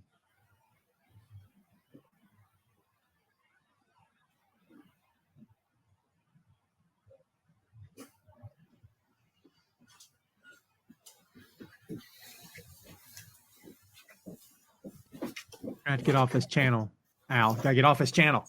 They can hear you. Yep. Apologies. I had to go see a man about a horse.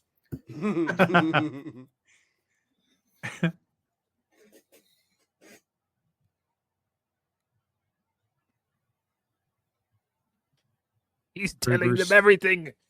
Yeah, Gruber's speaking with such eloquence the whole time. So Amazon's done something weird where it will not let me switch the size of the closed captions. So. I love that we got a reference to another 80s action hero in this. He just dropped the Arnold Schwarzenegger line. He did. Those are always fun. Aunt May telling Peter that he has to be careful and take it easy. He's not Superman. Yeah. Right? I like stuff like that. That's it. I love it.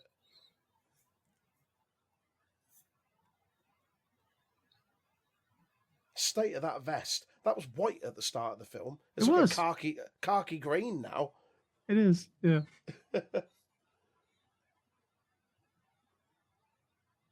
I'm gonna keep smoking cigarettes. That'll be great when I'm trying to run from the bad guys. I can't breathe. You've got the black lung. Let me get another one. Like, you think back in the day before we had science, people walking around like, why are you coughing? I don't know. And then no one knows what's going on. Like, did you hear Frank died? How old was he? 25. What killed him? I don't know. And they're all smoking. There's something going around. Yeah, it must be the flu or something. I don't know. Nah, just gotta keep smoking cigarettes. It's fine. It'll be fine. Very early days of cigarettes with filters. The filters were made of asbestos as well. So double. Oh my God. Yep. Double. Well, we got the cop, Paul Gleason. The Paul Gleason, who's great. Everything he does. Yeah. Yes. 80s icon Paul Gleason, Mm-hmm. Breakfast Club, and numerous other things he was in at this time period. People do not know the inspiration for Principal Skinner. Mess with a bull. Get the horns. Yep.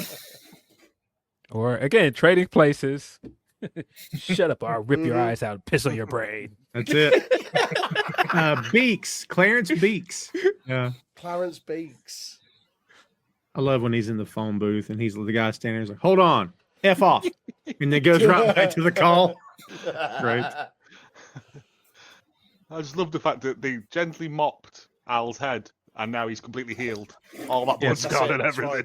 It's like the He magic just sponge dabbed it a shovel. few times. Like, it's all right.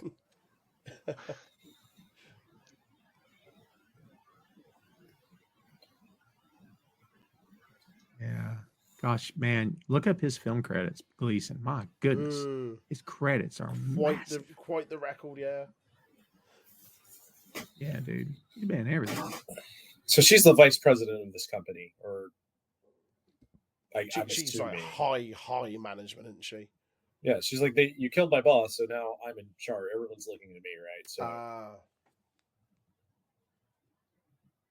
which means I hate her because she's also involved with these people having to work on Christmas Eve. None of these people would be going through this if this company wasn't so money hungry. They made their employees work on Christmas Eve. Well, they did close a big deal earlier that day, so they done business on Christmas Eve as well. Which is why she's got a shiny new watch. Hey man, come on, money never sleeps. And plus, gratuitous holiday breasts from earlier. I'm just saying, like that had to happen somewhere. She's just clocked the picture that she put down. Yep. Just got her and John on. Mm-hmm. Oi, there it is. Da-da.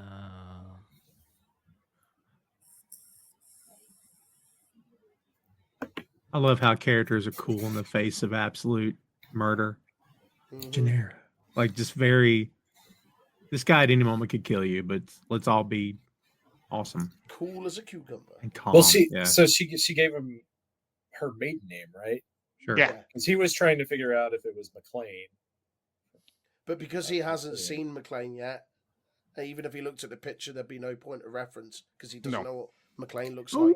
He would be able to put 2 and 2 together, though, because John McClane said his full name over the walkie-talkie, so he would know. No, he didn't. He said he was called Roy. Oh, did he? I thought he. Yeah. I thought that was Roy Rogers. Roy Rogers. And he said earlier on, I see you're going by your maiden name now. And she's like, well, yeah, we're not together.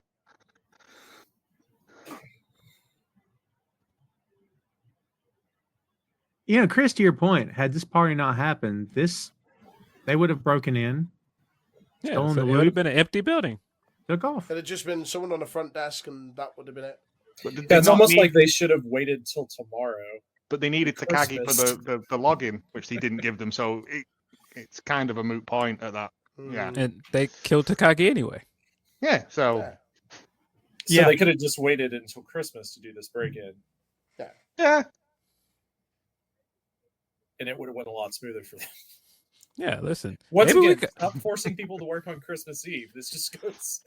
Maybe we got this all wrong. Hans forced his people to work on Christmas Eve. You terrorists can't take the day off? Like, come on. They need a better union.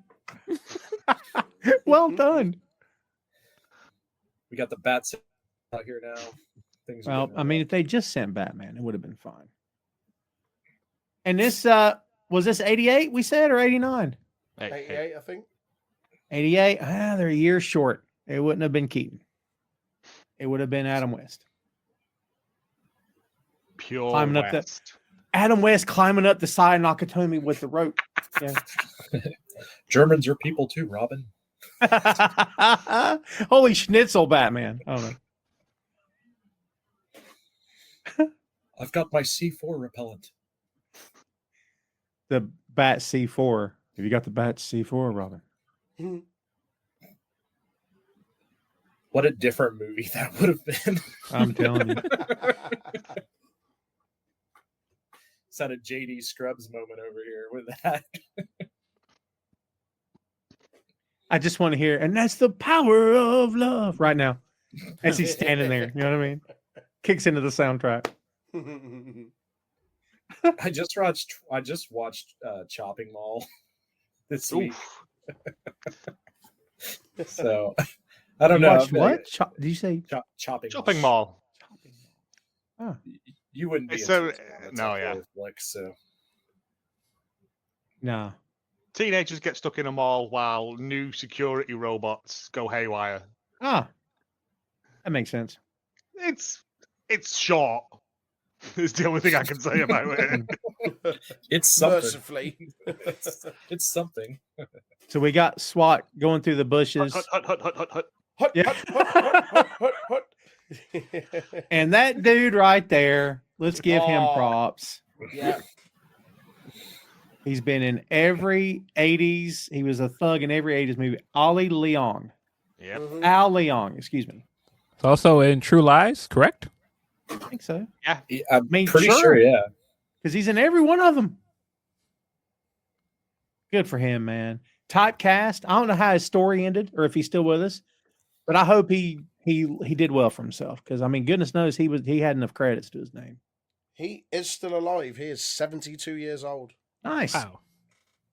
Also, another weirdly licensed Nintendo video game, True Lies. Really? Yeah, they made a game out of that license. I've got Terminator 2 Judgment Day for the NES and the first Batman, the Keaton Batman for the NES. We've mentioned so many movies here today that's in the archives of this podcast. So many. Crazy. 5 years, you guys have something to record, man. 5 seasons. 5 years. Also, when one of the SWAT team guys are running up about, I could say about a minute ago, he gets caught on a thorn bush and he goes, "Ow!" Yeah. It kind of shows like these cops are going to be useless to this situation. I just remembered, just going back to Ao Leong, he was in Big Trouble in Little China. Yeah. Which was a couple of years prior to this. But the one thing I remember him from was Bill and Ted's Excellent Adventure, where he plays Genghis Khan. Oh, yes! When did the Mongols rule China? Yeah. Wonderful. So I have never seen that film. Man. You've never seen Bill and Ted's Excellent Adventure? I have not. That's not So excellent. good. It is. That's it is not one excellent. that I've not for any reason. Like it's just never. It's never been on. I guess. So good. I sense a 6M watch along, Tom. I'm down. Well, One there of was my an entire era defined by that movie. Yeah, man. I'm my aware. favorite. I mean, I'm aware of the film. I kind of know what it's about, but I've never seen it. You got to watch it. 80s hair metal. Then welcome to the party. George Carlin. I'm just saying, like, Come on, man. Rufus? The Saturday night morning cartoon that was based off of the movie. Mm-hmm. one of my favorite moments of the entire movie was during the presentation. I won't ruin it for you. Where Napoleon's standing there and he's like showing him the game plan. He's like, "I don't think it's going to work." He's like, "Nope." And he just takes the thing and just destroys the table. Like he's so upset, but he's very calm about it. Yeah. So good. Oh, I need to watch that film now. Yeah, same. Oh, we're terrible at our jobs. Yeah. Could have shot the glass out and just dived through. It would have been faster. Yeah. We knew it wasn't going to be good when the guy was complaining about getting stuck with the road. I always think whether that was like an outtake they cut in, like the stormtrooper banging his head. Like, Yeah. Great. You knew that guy was good at his job when he came down there and comfortably ate a Nestle's Crunch like nothing was happening. Like, it's fine. Just gonna enjoy this candy bar. I've got this, don't worry. Nestle's Crunch is quite enjoyable. It puts you at ease. I am a fan of the Crunch Bar, I will say. It's got the little ricey bites. It's good stuff. Look, they got the tumbler on the way. Everything's going to be fine. That's Batman and the tumbler down there. Yeah. This was before we wanted to defund the police. We got a tank.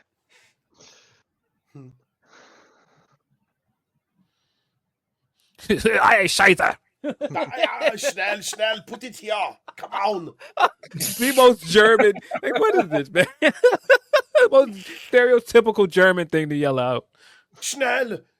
Yeah, was it Flula Borg? Is that his name? Comic?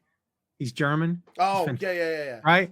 A lot of his stand-up is like, yeah, we are the bad guys. That's who we are. Like every movie, every TV show, like it's so good. His stuff, he's appeared on Conan. His bits are great. Was it just like that Jakov Smirnoff comedian? Yakov, yeah, that just does Russian jokes. Yeah. Boy, there's the budget. Yeah, you That don't. man has been in Branson, Missouri, on a residency for like 40 years. Oh, has he really? Wow. Yeah, it's ridiculous. Yeah, there's a whole bit about it on The Simpsons. Yeah. Oh, is there? Yeah, there's an episode that takes place in Branson, and he's there. There's also Charo and a bunch of other people that just do random stuff in Branson. There's an episode of King of the Hill where he's brought up when they go to Branson as well. It's where Connie joins the bluegrass band with Hank and Boomhauer. Why did in Russia, you don't blow a building. Building blows you up or something. That tank was 2 days from retirement. Why didn't they smash the glass before? Why fire a rocket launcher through the glass that you're stood immediately in front of? Because it's cooler. Health and safety would have a field day if they were there and saw that. Well, in theory, if you shoot, I'm not in a the union. rocket, so the rocket launcher would trigger as soon as it hit the glass, right? It's not going to go through the glass. Yeah. Bringeth me more rockets, yeah.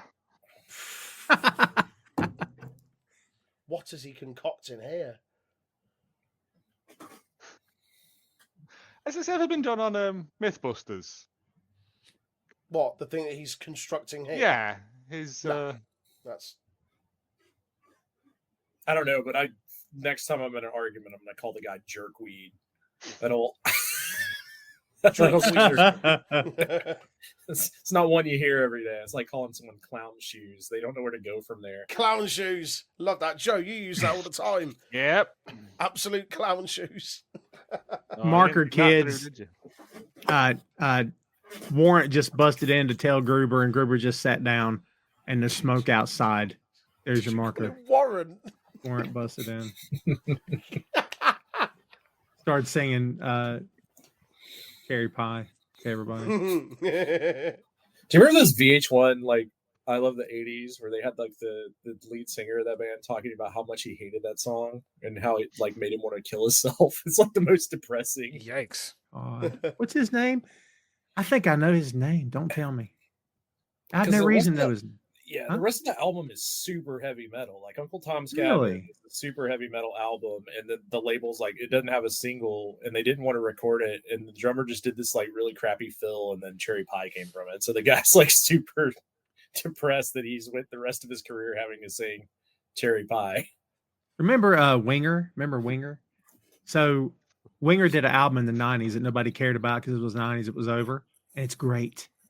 And I don't even know why I got it because I'm like, I never liked these guys before. He's too pretty for me, right?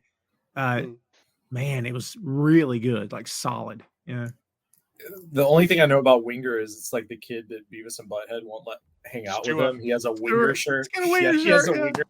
And they have like AC/DC and Metallica. He's got Winger. It's so funny.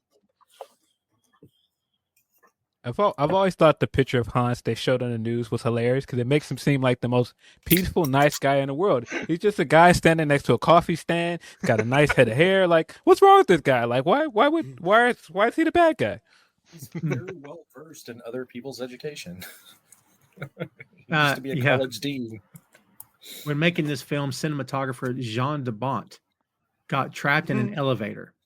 This later gave him the inspiration for the opening scene of Speed, which he directed. All connected. I will say, if anyone at home is going to try to buy this, don't buy the 4K version. It looks exactly the same. There's there's no discrepancy between this and just the standard Blu-ray. Well, again, Die Hard sort of started the Die Hard on a boat, Die Hard on a, under siege, Die Hard on a bus. It's Speed. Yeah, we haven't mentioned the Die Hard on in a blank blank blank that's been done for years after this. Mm-hmm. None of those are as good as Die Hard, though. Like, no. Under Siege is tremendous. It's not. It's terrible. What we having for lunch, Casey? Subs, and then the film ends. It's just like, what? Did you run out of money? What? Steven Seagal have to go and have a sit down and record some more reggae? You got Cocaine Derek coming in the room. Hey, babe, come on. This guy. Oh, this is the Lex Luthor from 1978 Superman right here. You know what I mean? What is that Steven Seagal film where like the DMX Steven Seagal film? It's not Romeo Must Die. It's the other one. The DMX is like driving four-wheelers across building tops. What is that? Is that the one where they're in jail? Exit Wounds. Exit Wounds. Yes. That's a great Seagal film. When DMX shows up at the car dealership and just drops like a duffel bag of money, I was like, that seems like something he's done in real life. I would say so. What a great acting career that DMX had. Very short lived, but what a great acting career. Both those films are good. Exit Wounds and Romeo Must Die. He was supposed to be the Crow, and they robbed Joe and I of a DMX starred The Crow. Yep. Wait, what a minute? What? Wow. Yeah, DMX was casted as the Crow in this would have been like 2002, 2003. There's actually a script out there for that, what that film would have been. That sounds. We talk about it on the episode of the Tom's 6M podcast where we watched Along the Crow. Yeah. What a Wow. Did not know that, but yeah, what an acting career. Had several movies that I enjoy. Also for Christmas, every year I think about him singing Rudolph the Red-Nosed Reindeer. Yeah, I already post it every December. I've already posted it. Right. Come on. Yeah. This man just starts drumming on a table singing. Yeah, and they took it and put music behind it. Yeah. The documentary where he's doing it is incredibly sad, though. Towards is it? Yeah, the HBO documentary, which came out I think the same year that he passed away. Very, very sad, man. It gets into his personal life. He has a reunion with his son. Very sad, man. They just the film crew just loses him at one point. He just disappears to go to the desert to just pray. It's a really, if you haven't seen it and you're a DMX fan, it's worth a watch. But it gets sad. Yeah, it is. It is a good documentary. Very, very sad though, especially because he's already gone by the time it comes out. It's sad. Let me put a smile back on your face. George Takei wanted to play Takagi, and John McTiernan, the director, wanted to cast him, but Takai's agent got things mixed up, and Takei was not happy. Oh, much different movie. Oh my, yeah. I forgot to set myself offline, and someone just asked me if I wanted to play Marvel Rivals. I just immediately. Thanks, Xbox. I'm good. I'm good on that. So, John, babe, come on. What are we doing here? Let's figure this out. It's Cocaine Derek. I'm just gonna call him Cocaine Derek. That's it. Sold him out. Yeah.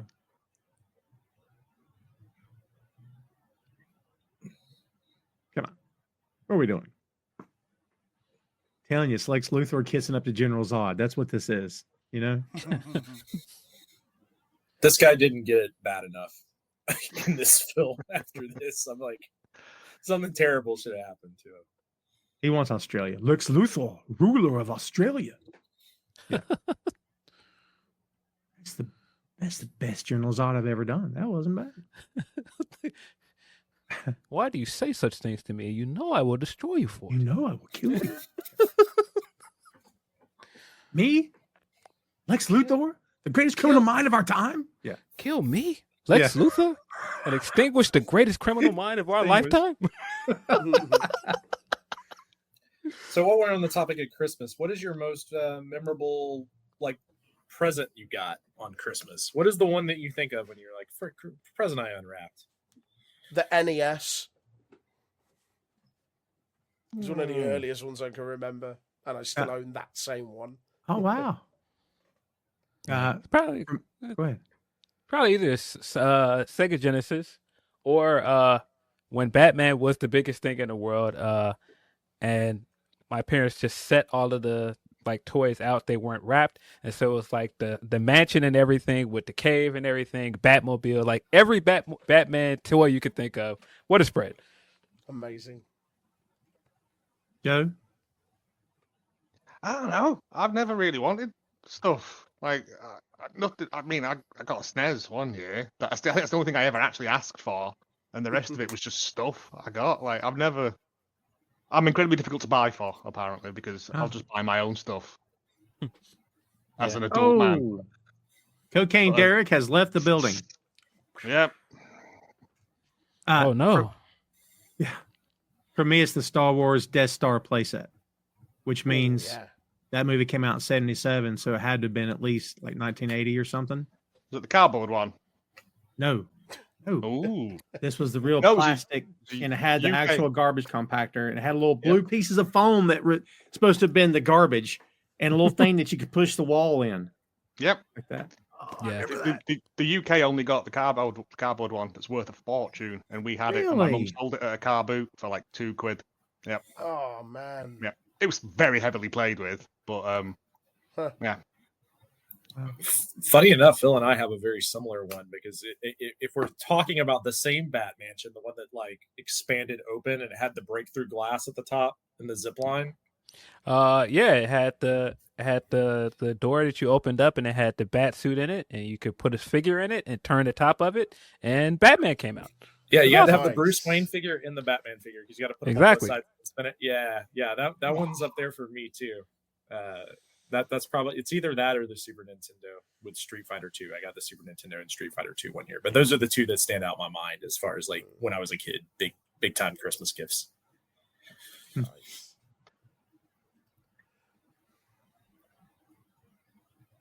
We're getting Dwayne Robinson and Robinson.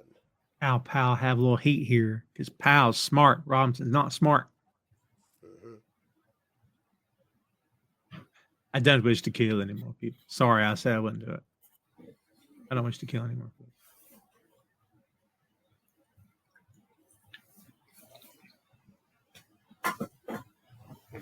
And Cocaine Derek's still sitting there. Someone take care of that guy. Get him out of there. Usually the heavy would say something like, get him out of here. Yeah. Take him away. Wait, take him away. Deal with this. Yeah.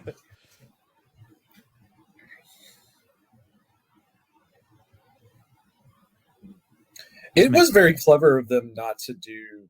It would have been very easy to do like Russian or North Korean terrorists being when this movie was released, and they chose Libyans. It's like Germans. The Libyans. No, that's what they did in. Was it Back to the Future? Went to back over the Libyan Libyans. terrorists. Yeah. He called them the Libyans. That's it. He couldn't have just said it's. Yeah. When was the first Back to the Future? 84, I want to say. Seems too early. Oh, really? I think. I only watched it the other day, but we've done it here on the show. Phil, you and me did it. Phil 80, instantly 85. recall when it came out. 85. Come on. 85. The year I was born. Oh, man. The year of Hulk Hogan. Yeah. There were too many other great things to happen in 85 for me to let you call it the year of Hulk Hogan. Oh.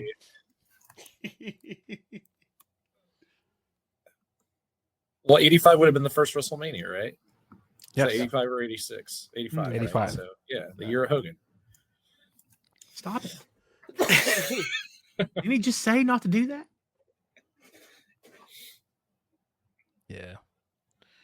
Macho I'm still Man was thinking always of Tony Khan screaming, by the way. It's still planted right here. You guys ready for Christmas? When that one microphone went out and they just gave him another one and he just had both of them. I love, and like he'll end it and he'll like, let's go. And then he'll just calmly walk away. Let's go. He'll just turn and walk away, like very calmly. Yeah.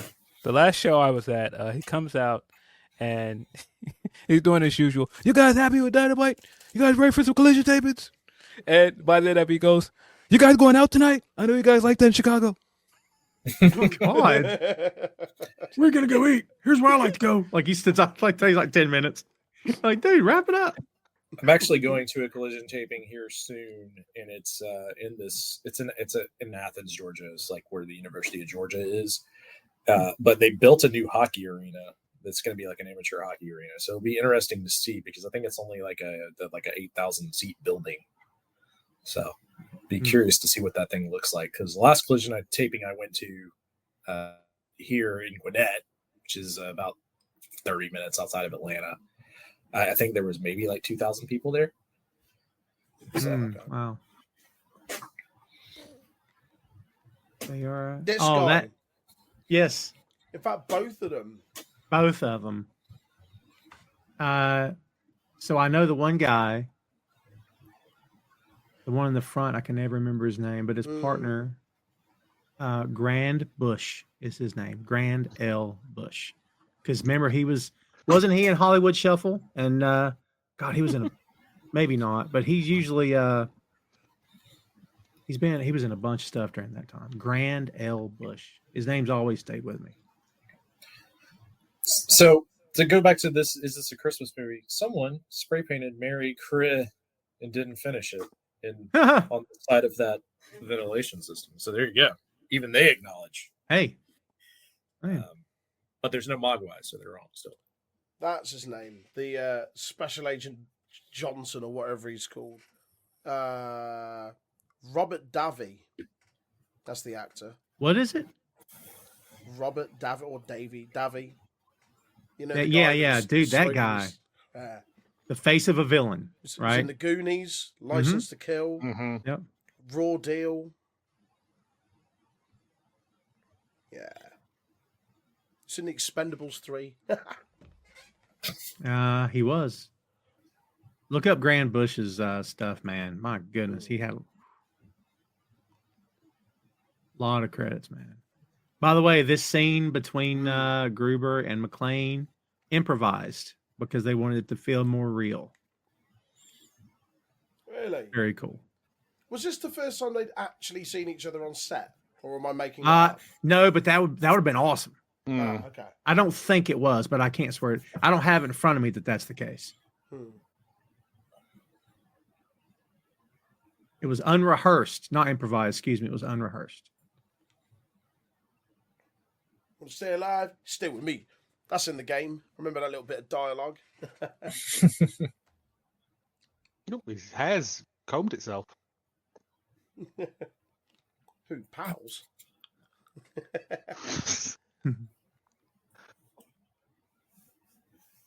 I like that they never explain what an A7 scenario is.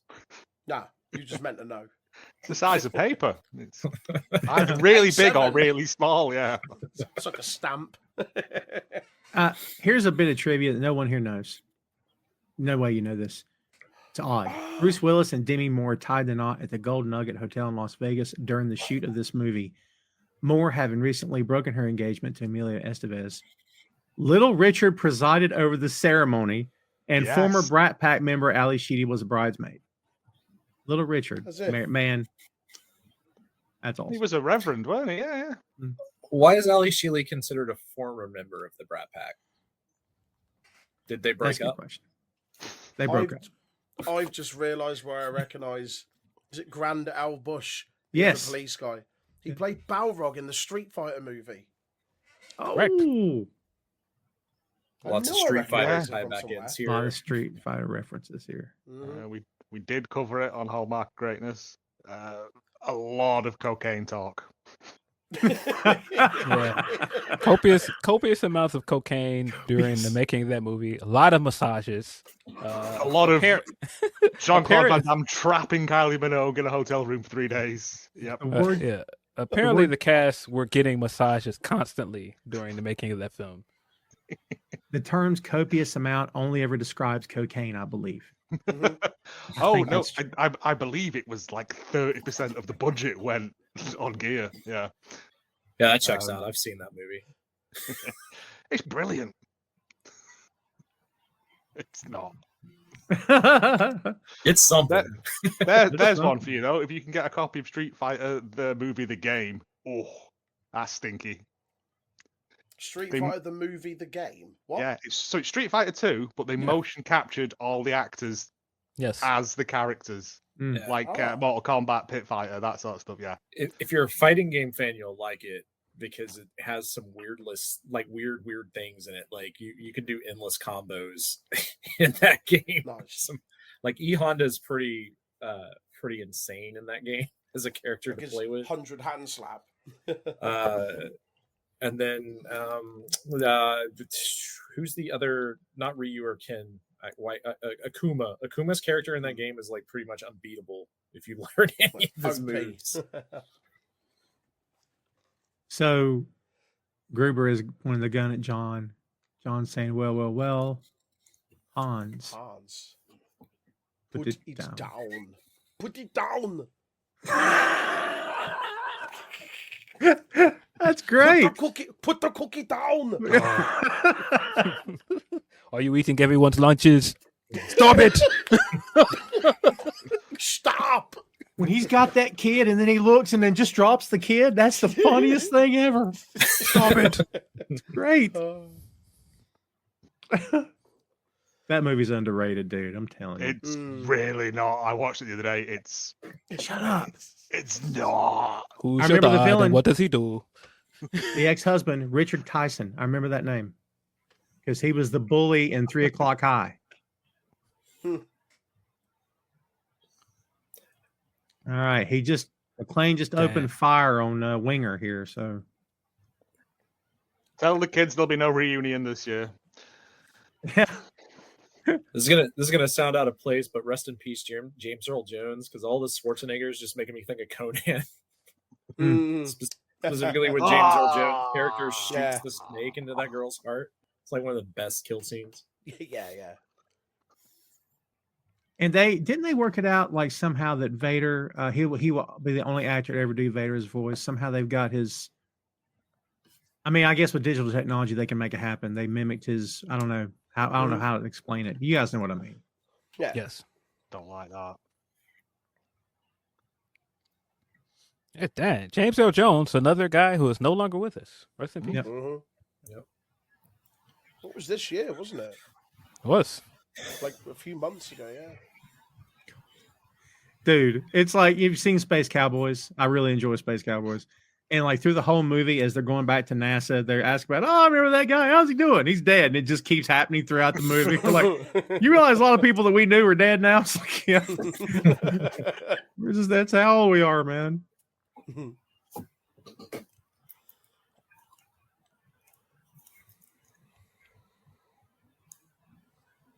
lot of bullets being fired here.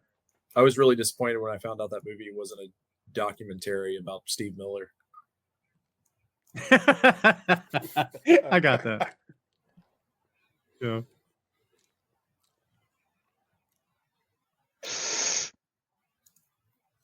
Dun dun.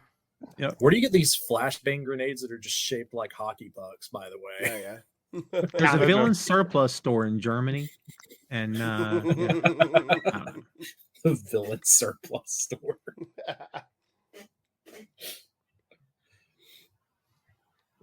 Das Villains. I don't know. Oh, Carl that's a with the dramatic massive hair flip. turnaround. If I do it, I'll lose my headset.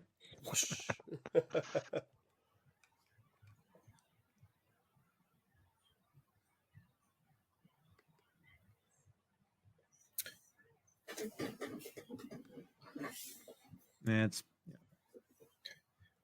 got all his information. Yeah, leave it to the media to make John McClane's life even harder during this Yeah, whole. right.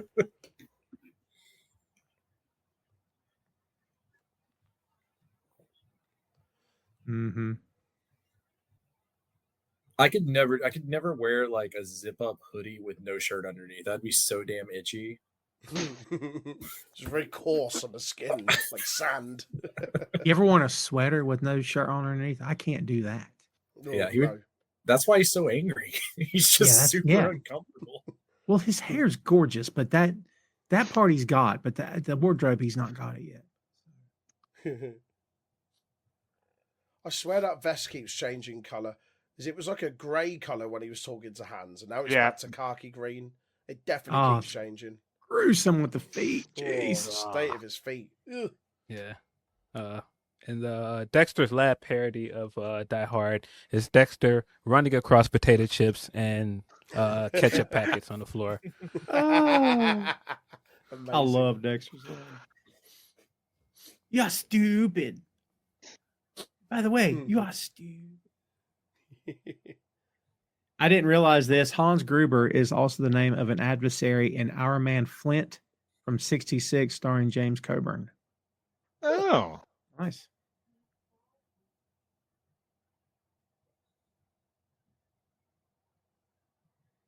Everyone will appreciate this. Richard Donner was approached to direct this film, but he declined due to prior commitments. This could have been a Richard Donner film. What were these prior commitments? I don't know. What happened in '89 with Richard Donner? What could he have been doing? I don't know. 89. Didn't he do the Lethal Weapon movies? List, right? Donner did the Lethal Weapon movies, didn't he? Yeah, but Lethal Weapon was 87. Or is that Zemeckis? This was 88, wasn't it? What did he do in 88? Oh, he did Scrooged in '88.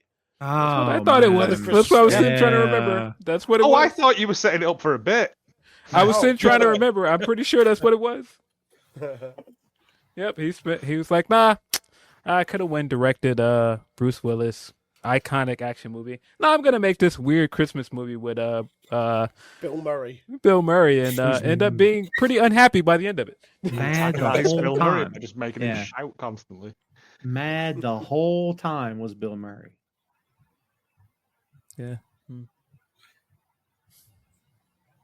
All right, I gotta look at that Lethal Weapon now because it was either Donner or Zemeckis, but I can't remember which one was behind that franchise.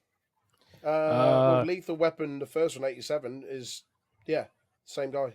Donner. There you go. Yeah, Yes. yeah. I He thought also it did was. Goonies, Superman, Omen, all the Lethal Weapons, Lady Hawk, Conspiracy Theory, Maverick. Lady Hawk. Legend. So Lethal Weapon came first, so isn't it the original action Christmas movie? Guess so. Yeah. Listen, Shane Black. Mhm. They gave us several Christmas movies. For some Alright. reason, I guess like that was his favorite setting. Iron Man Also, 3. Mhm. directed Iron Man 3. Yeah. Also, Yeah, because Also a Christmas movie. like the introduction of Mel Gibson's Gotta keep getting that character. in. The introduction of Mel Gibson's character in Lethal Weapon is him jumping out of the back of that tree truck, the Christmas tree truck, and doing the you want to get crazy. Like Yeah, that. yeah. there's a scene that takes place during Christmas during Nice Guys, right? Yes, there was. Yeah. That's Wahlberg and Will Ferrell. Is it that film? No, that's the other guys. That's the other guy. No, Nice Guys is Russell Crowe and Ryan Gosling. Gosling. Yeah. By the way, everything's in the archives. Go listen Great. and check it out. Great movie. If you have not seen Nice Guys, great movie. Great movie. Oh, I don't think you have the authority to do that, mate, but okay. and to take it all full circle, Shane Black was in Predator. Mhm. There you go. Like this low key Motorola advertisement placement. Didn't here. he write a Predator movie? Yeah, Predators. Yeah. No, Yes. The Predator. Predators. Yeah, The Predator. the Predator. Yeah. Yeah, I picked up on that Motorola, and now they turn the lights out. Shut it down. Shut it down. Yeah, shut it down. Shut it down. That's a big Twinkie. I'm just saying. I understood that reference. Thank you. Yeah, they inadvertently help the terrorist here by They're turning like, the power back on because look they at- had stopped oh. the electromagnetic locks or whatever. Yeah. By God, it'll be beautiful. It's full of stars, right? So here's the real question here. If they gave them like 2 minutes to walk into this vault and then just turn the power off again or turn the power back off again, wouldn't Yeah. it magnetically seal again, therefore trapping everyone inside? You would think. Or at least half of the bad guys? They would all suffocate. No air, I guess.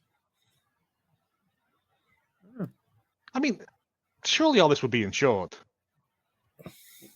Good thing. You're going with the heat logic of where it's like it's not your money, it's the government's money. It's gonna be insured. Don't worry about it.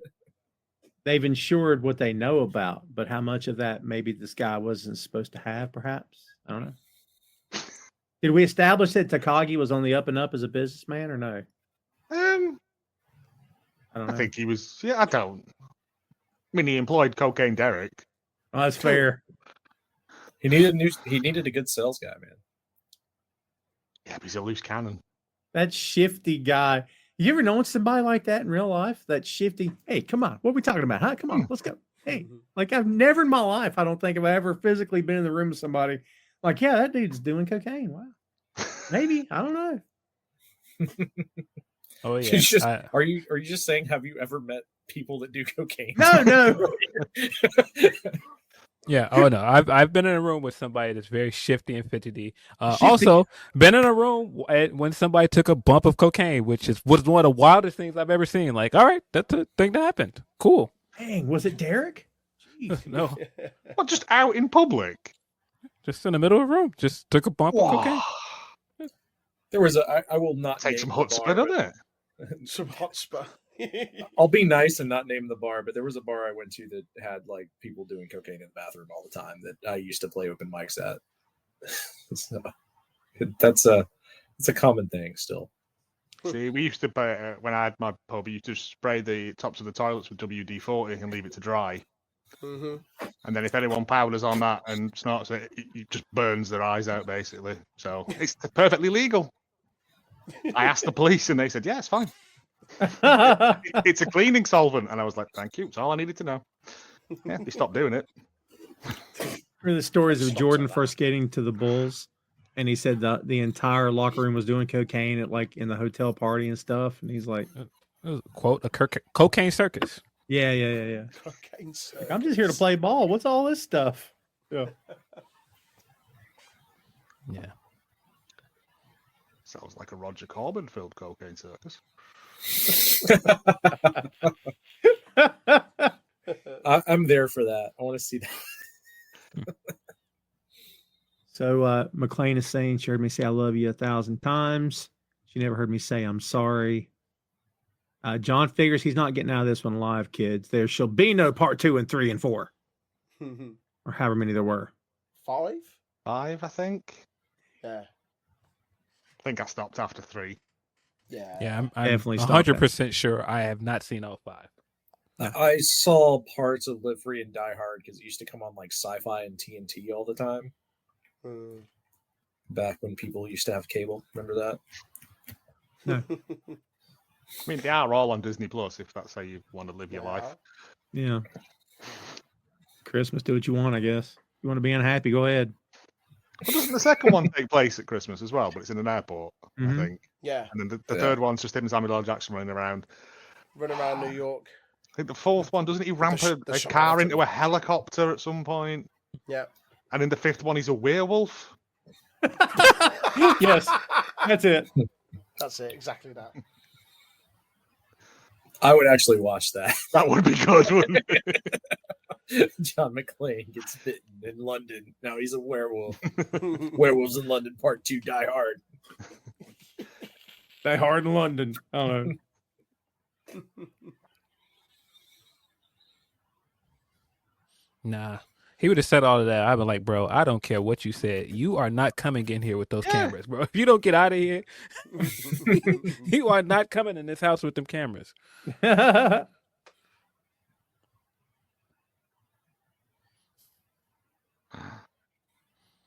This movie's like much longer than I remember it being. Yeah, I remember it being a tight 90. Yeah.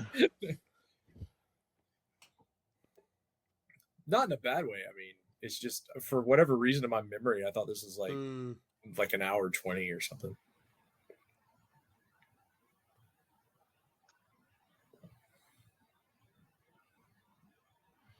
Oh, McLean's in trouble. What gun is that? That is a fugly looking gun.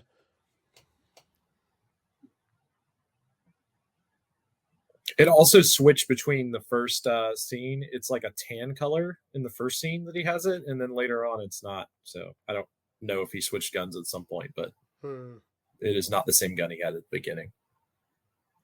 Ah, Same beautiful head of hair though, isn't it? of course.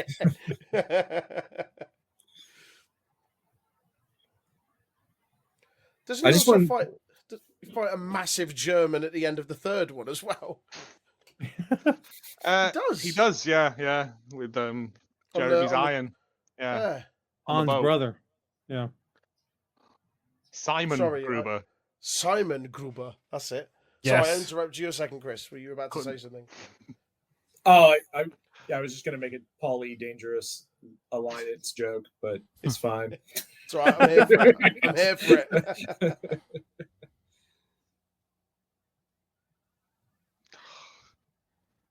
Oh man, yeah, that's enough right there, buddy. The thing about the third one that I, for whatever reason, stands in my mind is when him and Samuel L. Jackson are having to do math. Yeah, for like with the water. Jumps the water or whatever. Yeah. I love the bit in that one where they get the phone call and he's like, "Oh, I met on my way to St. Ives. I met a man with 7 wives," and they start doing it.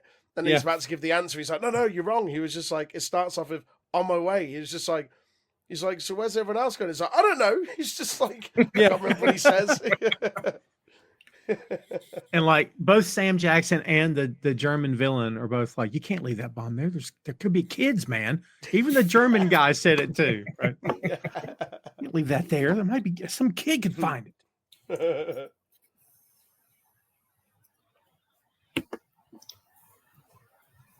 It's been a long time since I saw the third one, but in the third one, isn't the whole thing that he's supposed to be off and going to pick his kids up from the airport or something? Like when the movie starts? No, school or something. He's hammered, isn't he? They pick him up and he's hungover, and then they're like, "Oh, there's a bomb.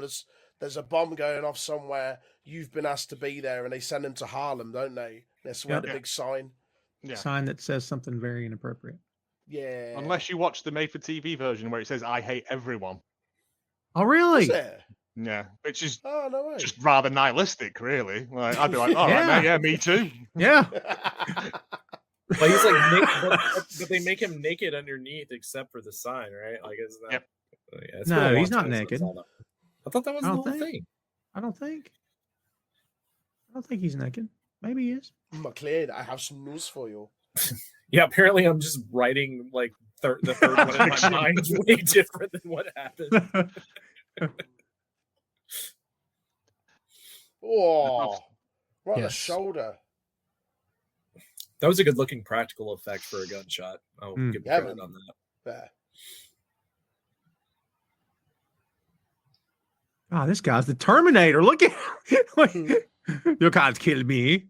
I can do the German accent. No one's offended by that here, right? So.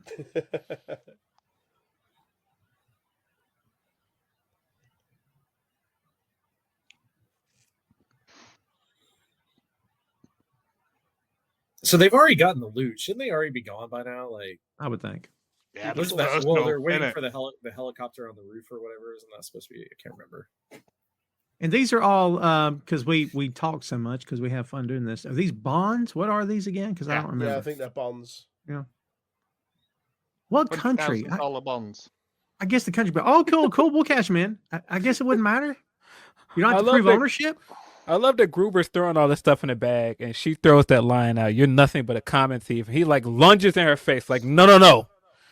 I am an excellent thief. But recognize. Well, there you go, kids. There's the end of Motley Crue. He's just going to hang there. Oh, into the wall. R.I.P. Doesn't that Stunning happen Steve. to the guy at the end of the third as well? Doesn't he choke him with a chain or something? You and Chris need to quit trying to rewrite part 3. I'm just saying. I'm Knock it off. He does. We're gonna I do think the song and dance number they did was too much. Yeah. It's the HD remaster version of 3 that Troy and I have been working on in our spare time, where we play the characters and refilm it Always Sunny in Philadelphia style. Davy's flashing back to Vietnam and having a great time. Maybe not make that guy a cop. I'm saying. Yeah. Yeah. And he's like trying to bring the other guy, and he's like, "Nah, I was in high school, buddy. Junior high. I don't know what you're talking about." So I don't know if you guys noticed, it's gotten dark here in Georgia. I'm gonna have to turn a light on here in a second. Chris is in his basement, writing his manifesto. I think that's what's happening over there. I am, man. I'm just thinking about I Hate Everyone. Well, there you go. Yeah. John McClane. All right, I will be back. We can try to get some lights on. I think he's a terrorist. Go on, Chris Farley, get downstairs.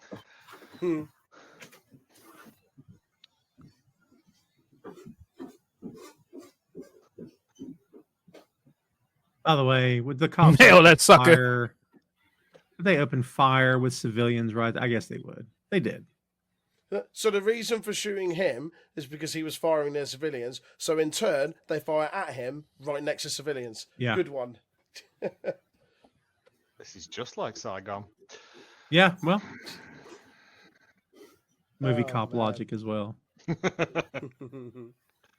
Iconic moment here. This movie's got so many iconic moments. Him coming off, getting ready to go off with that fire hose. Holy Lord. Still doing his little monologue. Yeah. It's going to be a lot brighter in here now. Sorry if I'm washed out here. Oh, it's Frasier's love child. There's something wrong. Really? I can't find the news. I'm going to stick to that Huey Lewis bit till the end of this movie. Change the channel. It's a little Street Fighter reference. Street Fighter reference for you there. All fits together. Oh, really, Hans? All comes full circle.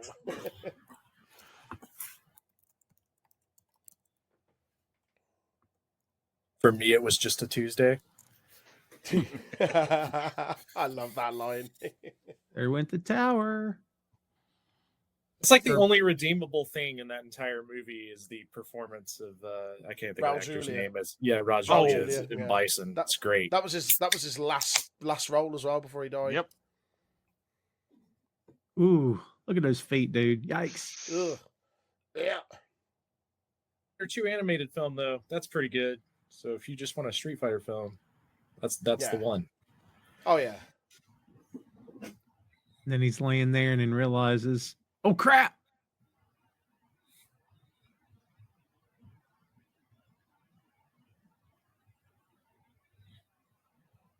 Does this make you nervous, Tom?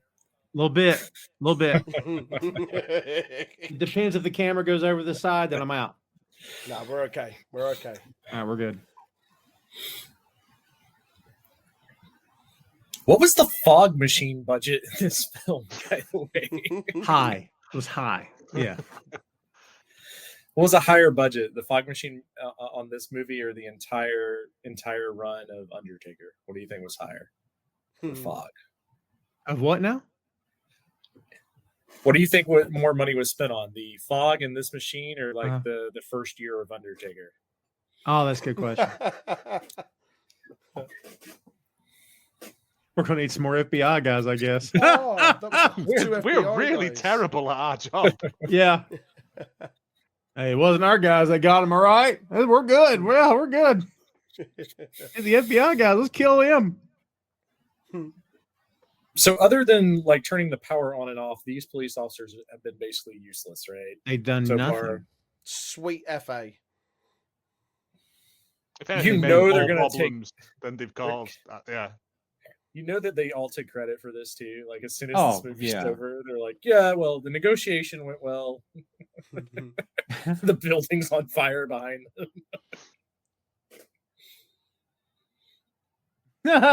Yeah. Like Naked Gun with Leslie Nielsen's like, "There's nothing to see here. All right, please." and behind him, everything's blowing up. Just please, there's nothing here. Move on. It's like the scene in Dumb and Dumber at the start. He's like, "You're more likely to be killed on the way to the airport." And it's just all the smashing of cars and stuff like that going on. Oh. Maybe you want to turn around. Good thinking. A lot of bad drivers out there.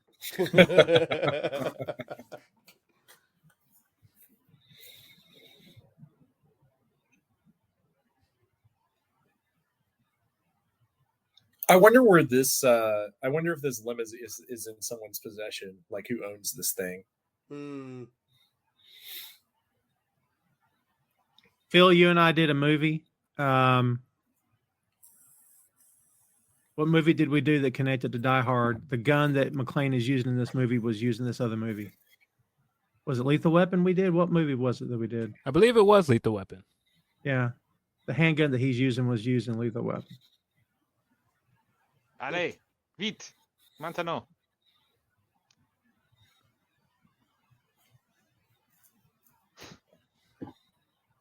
Thanks to the media, they know that's his wife who happens to work here. Congratulations.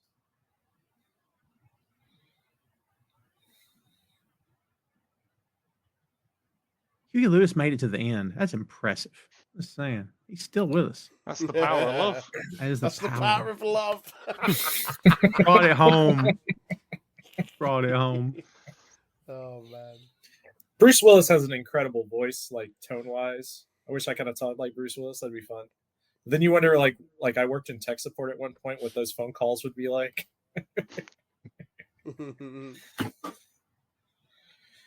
Yeah, is that wisecracking sort of?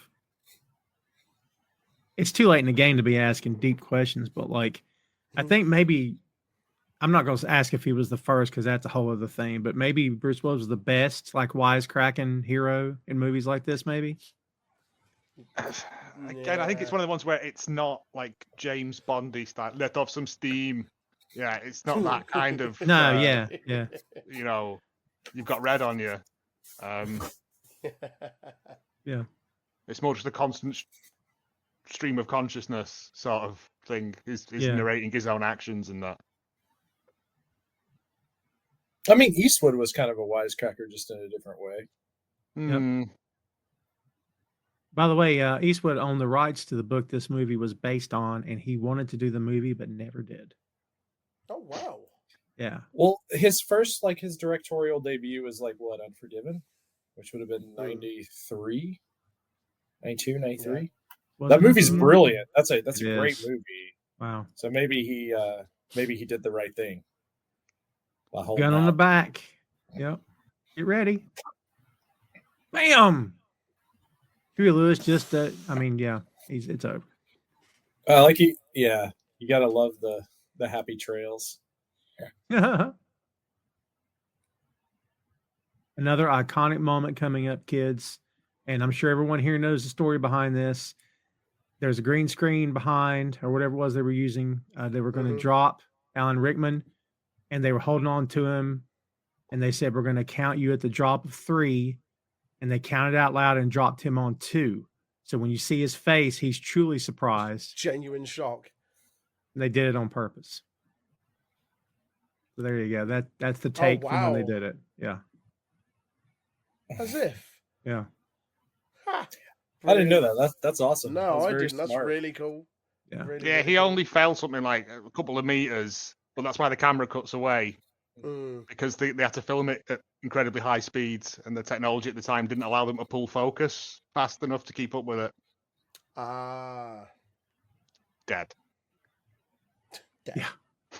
So we think. Die So Hard we Part think. 6. Mecha Gruber. Mecha Gruber. Mecha Gruber. Just comes up like RoboCop. Just He his does- brain and the hair on a. It's just yeah.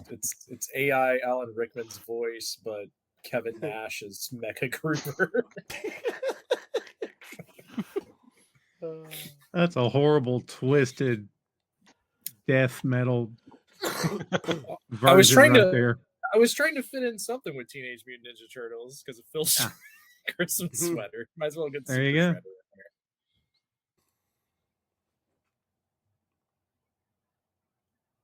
It's not an action movie explosion unless papers are falling down. Yeah. Papers, and then John Woo brought his version with doves, right? Doves. John Woo directed Yeah, this. man. Doves everywhere. Oh, have you done Hard Boiled yet? Have not. When you do, talk to me. I will. I'm down. So, like, if this happened in Atlanta, because this, we had a wrecked Brinks truck happen, and then people were stopping on the interstate grabbing money. Like, all of these police officers would be scooping up these bonds. Like, 100%. I don't know what 80s LA was doing, but we're built different here in the A-Town, I guess. So McClane and Powell for the first time face to face. Of course. Of course.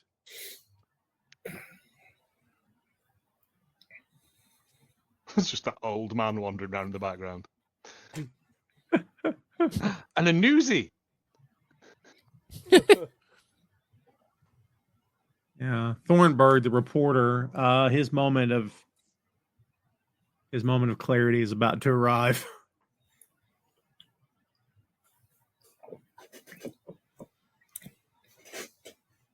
Oh no, it's Holly McClane now. Now I loves him. Oh, it is I now. loves him now. Changed your tune now, haven't you? Yeah. Man's been running around, hacking his feet up for you. Oh, Yeah. I'll be your wife again. Only took me killing 35 terrorists to make it happen, huh? I mean, to be fair, he must be terrible at everything else in life other than saving her life this one time, because it doesn't last until the third film. As we know. Look, Terminator Motley Crue's back from the dead. Look at him. Oh, got him. How's it feel to get killed by Carl Winslow? That's right. It's bad. You guys remember that time that Steve Urkel and Carl Winslow did the genetic swap, and they both were Bruce Lee in that episode of Family Matters? No. See, it would have never taken. It would have never taken all of those shots in Lethal Weapon, because he would have just did his trick and just took the one shot. Just blew away with the one shot. Yep. Don't be shooting him. Don't be shooting Argyle, man. There are no more bullets in that gun. You took several shots in that revolver, sir. There are no more bullets in that gun. You can see why, like, Carl Winslow's character here is like the one that responds to fire alarms, because he really did take a bunch of shots with that gun to shoot someone point blank. Gotcha. Got him. This is back before cell phones too, so somewhere like his wife is just like, "Where are the Twinkies, man?" Like, what happened? Yeah. Cell phones came along, but like they were this big. It was like, I'm sorry I didn't get the Twinkies, but she's like, "Oh, sorry about that. Let me just." See? His comeuppance in this movie is better. He gets punched in the face. He doesn't get like splashed with melted marshmallow like he does in Ghostbusters. Right. See, I'm trying to remember. Is he not like the mayor in the most recent Ghostbusters? Like he rose to prominence and does the exact same thing again. Yeah. Really? I'm fairly sure so. Yeah. New York never learning their lesson, electing a terrible person to run the city as always. Yep. And as we know, the reason they don't stay together is because, as in Speed, all love based on high drama relationships never lasts. That's why Sandra Bullock and Keanu Reeves are not together in the second one. Facts. So we hit credits and it immediately started playing the Terminator for me. Oh my baby. So that was next up for me. Oh, on okay. Amazon. I got nothing yet. Nope, I'm still getting Christmas music. I'm still getting Christmas. Hear that, kids? Christmas music. Is it Paul Robeson singing this? It sounds like, yeah. Also, if you're on Prime and you want to watch The Terminator, you got 14 days before it leaves, so get there. That's all right. I've got the 4K restorations of 1 and 2. So the geniuses at Amazon, led by the crazy billionaire, because every platform's got a crazy billionaire, are like, why don't we just get rid of this freaking Terminator movie? Anybody cares about this? Take it off. It's brilliant. So Bezos stepped down, though, right? Like he's not. I don't care. Stepped down in quotations, I guess. Well, he couldn't step down. He's pretty short. Hey, I don't know. Hey. Wasn't good. Oh, what a got film. him, Tom. You burn him. You Hey, Elon. watch out. Because, like, I'm bringing the heat. Bezos is crying somewhere right now. Just crying into millions of dollars stacked on his desk. In his panic room that he now lives in for fear. When you're that rich, the only thing you got to worry about is the government. That's really it. What else you got to worry about? I think there's one person who would say people with guns, but yeah. Not if you're that rich. God, you can buy every cop in every city and every town in the country, man. You know? Oh, okay. That wasn't where I was going, but yeah. Joe's was more recent, politically relevant with 3D printing weapons and oh my, taking a stand against the American health system. Yeah. Oh, that guy. Yeah. Well,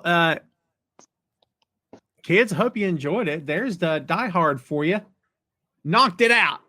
Coming up next, Die Hard 2. Stay tuned. Let's cue it up. Let's skip 2 and go straight to. Let's go to 3 and see if he is in the nude. Yeah. We have too many questions and our memory's fuzzy about part 3. So let's go make sure. 2 is awful. 2 is like not like even by good. 80s action I film standards. genuinely It's cannot not very remember good. anything about it apart from Chief O'Brien's plane gets smashed into the tarmac. It's the worst of the original three. I agree. Yeah. It's the worst of the four. Like, well, at least up to Whoa. Live Free and Die Hard. Like, I don't two know. is really bad. The game was good. They gave him a kid, The didn't game they? was great. The gun one. Yeah. Didn't they give him Uh, a kid, or was that Indiana in- Jones that gave a kid too? No, and the fourth one was it? Oh no, what was it? His kid? Was it Justin Long? Was in it? Was it his kid though? Was it just? Not Yeah, the one he was training. His son is in the fourth, or like that's part of the story. Is his son being involved, rebuilding relationships and such. It was the fourth Indiana Jones with Shia LaBeouf, which Always gotta go with a kid in that fourth movie, man. They gave Eddie a kid in Beverly Hills Cop 4. Always gotta go with a kid in that fourth movie, man. Better than Rocky 6 when his kid shows up and just is the Isn't that what they did? worst. But Bad Boys 4 as well. There's a That was Bad Boys kid in 4. Yes. Oh, again, I don't think I think Just I came out this year, didn't it? Yeah, I was going to say that's fairly Oh, recent. right. I Oh, haven't go seen on. it yet. Actually, it was but no, yeah, it's 3 they introduced this kid, but the kid's also in 4 as well. It's good, man. It's worth a watch. It's decent. I mean, I'll probably watch it. I like Martin Lawrence, so There's a kid in Blues Brothers 2000, which is technically a sequel. We don't talk about that. Let's not here. talk about Blues Brothers That's all- 2000. No, No. good. Whatever he's called, Patches or whatever he's called. Yeah. no, we're good. Patches O'Houlihan. Punch the Houlihan.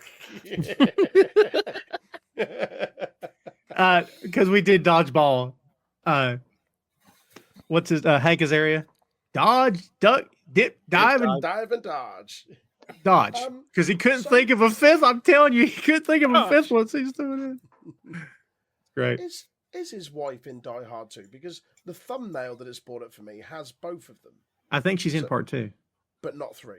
not 3. I think it's She's- all over with it. That's why he's hung over at the start of it and stuff like it's all Yeah. gone wrong. Yeah. once again, as proven by some of these conversations, my memory of these movies are not that great. But I think the second one is that they're getting back together. That builds off this first one like a year later. So they're flying. That's why they're at the airport. Is either they're flying back from New York to California or vice versa. And the terrorists are at the airport for whatever reason. Because the entire movie takes place in the airport. In Yeah. the airport, yeah. Yeah. Mm. Duty free, probably. Well, kids, there you have it. There's a Christmas episode. That is, if I'm doing my math correctly, fifth. Well, that's the 5th Christmas episode. So there you go. In the books. Glad we could put this together, guys. This has been fun. And yeah, by the way, kids, as we wrap this up, Die Hard is absolutely a Christmas movie. So get over yourselves. If you don't think so, you're wrong. If we think Texas Chainsaw Massacre is a Christmas movie, it sounds weird, but do what you want. I don't care. Whatever makes you happy. I started the show off like that, man, like that. Whatever makes you happy. Whatever gets you through the night. It's all right. Right. All right. Let's take this home, if we shall. Troy, I started with you, and we'll start that way. Troy, give me your last word on Die Hard. It's absolutely a Christmas film. Argue it as much as you want. It is. It's one of the definitive, defining 80s action films. It's superb. Well done. I can't add to that. Phil, what you think? Regardless if you think it's a Christmas movie or not, probably one of the most iconic action movies of all time. Launched numerous parodies, numerous clones. There would be several things that would not be pop culture if it was not for this movie and Bruce Willis. Absolutely deserves a lot of the hype it gets. I'm sure a lot of people that, if you did not see it in the 80s, don't understand some of the hype, but absolutely deserves a lot of the hype that it gets. For sure. Joe. Yeah, it's I believe it's one of those films that's in like the Hall of Congress Library thing and stuff like that. It's preserved for its cultural impact that it had. It is. And it's a lot more bloodier than I remember it being. That lad getting his knees shot off. Oof. Yeah, none of that. But Happy Christmas. That's right. Chris, what you got? It's a wonderful film. I really enjoyed watching it. It's been like I said, 5 or 6 years since I've seen it. Still holds up. Still great. Not a Christmas movie, no Mogwai. So you didn't follow it up with no Mogwai, I'd be like, stop it, knock it off. But that you saved it. I'm kidding, but happy holidays to everyone out there. For sure. Yeah, Merry Christmas, Happy Holidays, kids. Whether you celebrate, whatever you celebrate, have a great one and a safe one out there. And yeah, that's our Christmas episode. I will parrot everything the guys said here and tell you that, like them, I thoroughly enjoyed this movie. I've seen it so many times, knowing all the beats as they happen. It's just one of those films that's kind of ingrained in your brain, you know. But yeah, I was glad we could put this together, and always happy to record with the crew here, and wishing everybody here on the set. Huh? What is this, 1970s? Happy holidays and whatnot, everybody out there. We appreciate your time, and stay tuned for more great 80s stuff, because apparently we're all about it, judging from all the jokes we made in the past 2.5 hours. So, hey, man, more to come. Stay tuned for it. But for now, that is Die Hard. Hey, thanks for listening to the show. Check out our social media on Twitter, Facebook, and Instagram at 6M Podcast. We'll see you next time.